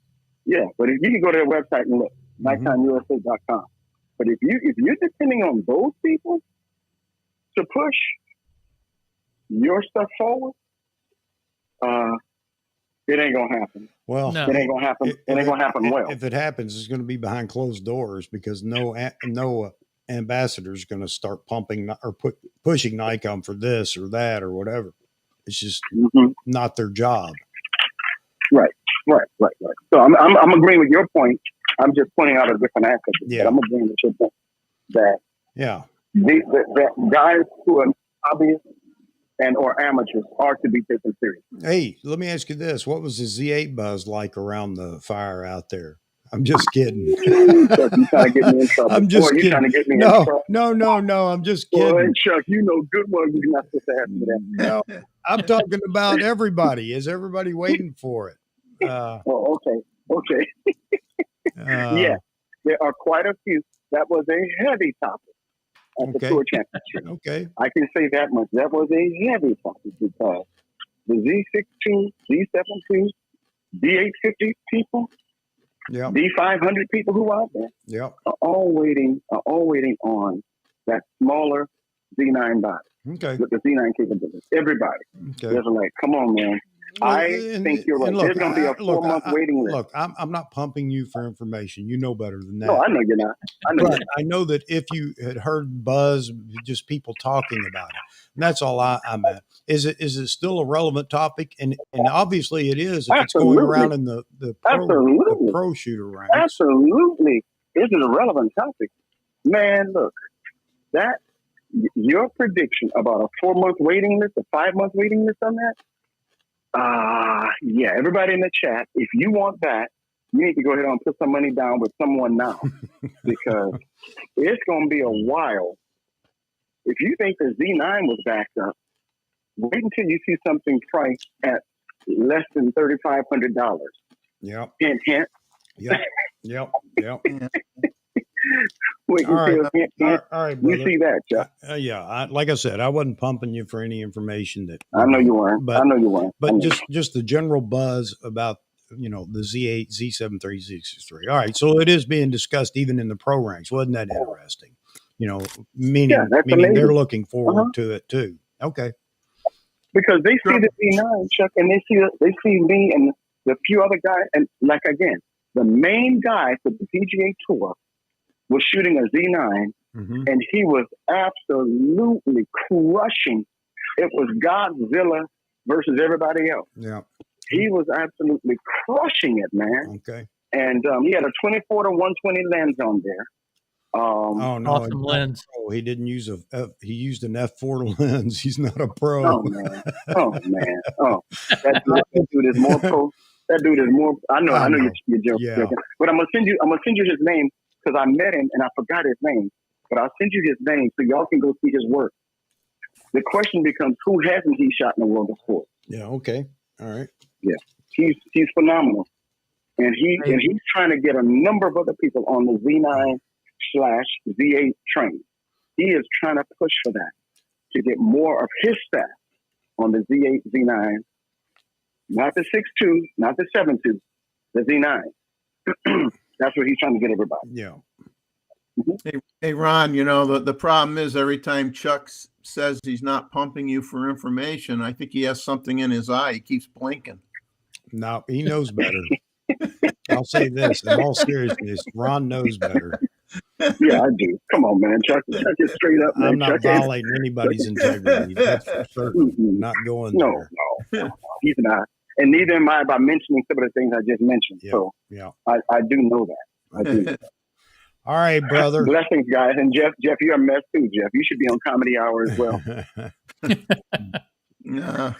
I can't do I'll talk to stand you up, later. man. My legs get tired. All right, Ron. We're not going to be on much longer, but I appreciate you making the effort to finally connect with us here. Yeah. And hey, glad to thank you, hear. brother. And again, congratulations. That's a Thank big, you. that's a coup in the sports world to shoot the FedEx Oh my Cup. gosh. So next you'll Oh be my off gosh. to Britain or Scotland or Ireland, wherever the next Open is. We'll see. All right. Hey, this is part of the game, man. There you gotta go. No, network you're like right. crazy. No, you're It's part of absolutely the right. game. This is one of the stepping stones. You're absolutely right. That's All right. right, buddy. Gotta play the game. All All right. right, guys. Talk to you later. All right. See ya. God bless you, brother. Bye-bye. All right. Bye. God bless. Bye-bye. Chuck, All right. I wonder if those guys wear the brand shirts. Remember when they used to have pros shooting at events? They'd have like a jacket on that said Nikon or Canon Some people, or I whoever. think, did it on their own, but then again, I think there are some that are shooting Nikon's more familiar with, and probably provide them with stuff like that too. Yeah, I was wondering if he was wearing one of those garments or not when he was shooting his gear with Nikon. Yeah, I haven't noticed in PGA lately. They used to all have to wear a vest or something, PGA vest as a media, Yeah. but I haven't noticed lately. I haven't been paying attention. Yeah. I haven't Well, either. it's great to hear from Ron. It sounds like you had a great time down there. And there you go, folks. That's this is one stepping stone for him in this category of just golf. But that's a big one, man, to get to shoot the FedEx Cup Championship. Wow, it's big. So if you're looking at sports, you know what? It's easiest to go out and find one sport you want to stick to, and that's probably going to be the best way to get into actually shooting sports. It's not going to happen overnight. I say that, and somebody will go, "Hey, I just went out and shot a PGA championship with my Z30. They invited me in." And then I'll be selling everything to buy the Z30. No. Hey, I'm glad you guys got to ask some questions as well. Ron's a great guy. He's going to answer what he can, obviously. You can tell he's excited. He loves his Z9, and nothing wrong with that at all. I love my Z9. But at least you got a feel for what it was like there at the PGA shooting. And now we know what the field looked like as far as the media pool goes. And Yeah, it's that's nice. interesting. It's nice to know that you got Nikon pros that are talking about the possibility of the next camera. So it's not all for naught, these conversations we have. There are other people that are as interested as we are. The people that make money with their camera, not just people like me that lose money on their camera.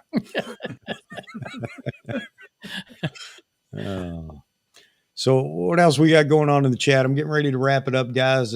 We hit the 3-hour mark. I'm really, really sad, man. Mozman's been missing lately. I guess he's working too hard. Still need to get a hold of him. I guess I ought to do that. Man, he's got so many things on the plate. Too many pans on the stove here, on the burners. But another great day today. I really enjoy being in here with you guys. I hope we got to answer some questions. Sorry about my end. Well, there ain't anything I can do about it. I got to get hold of Restream. They didn't have my comments up over here, so I could put the comments up on the screen. I'm going to charge them for that. I'm going to tell them, give me a reduced price on my next, Tell them to upgrade you for free. my next year. Yeah. But beyond that, you know what? You guys are great. I say it all the time. Maybe it's losing its meaning because I say it all the time, but you guys are great. Great community. Love everybody that's in it. I hope you guys continue to join us for the community chats, and that's what these really are. Again, I have a couple of people I am talking to. And oh, by the way, they're not going to be, the biggest YouTubers in the world or biggest photographers in the world or anything like that, but are like-minded, kind of enjoy what we do. So that said, we'll see if we can't get some of that going. Reminder, Saturday night, we are doing the photo review. And I can't put or can I put this one up? Let's see if it'll show it. Yeah, that one's going to work. Okay. So Saturday night, 9 p.m. Eastern time, we will have our photo review. And if you would like to participate in the review, it's not a critique, although you can ask for some critiquing if you like, but that's entirely up to you. But we're just going to go through the photos and enjoy what everybody's shooting. The photo you submit, if you would like to submit one, does not have to be recent. It doesn't have to be of any particular subject or anything. It's just something you shot and you want to share with everybody. It can be old, new, whatever. I don't care. That's up to you guys. And last time was a big success. We enjoyed everybody's work. So if you want to submit a photo, please make sure that it's 2048 on the long side. That's 2048 pics on the long side. When you save for web, and that's the easiest way to do this, save for web, that's probably the best size resolution to get the best resolution out of your photo to begin with. And it gives us room to move around the photo and look at things, especially if you're sending us an interesting photo and we want to zoom in on different things. So get that in before Wednesday afternoon, if you can help it. All right. It just makes it easier rather than going right into the stream and still trying to download photos.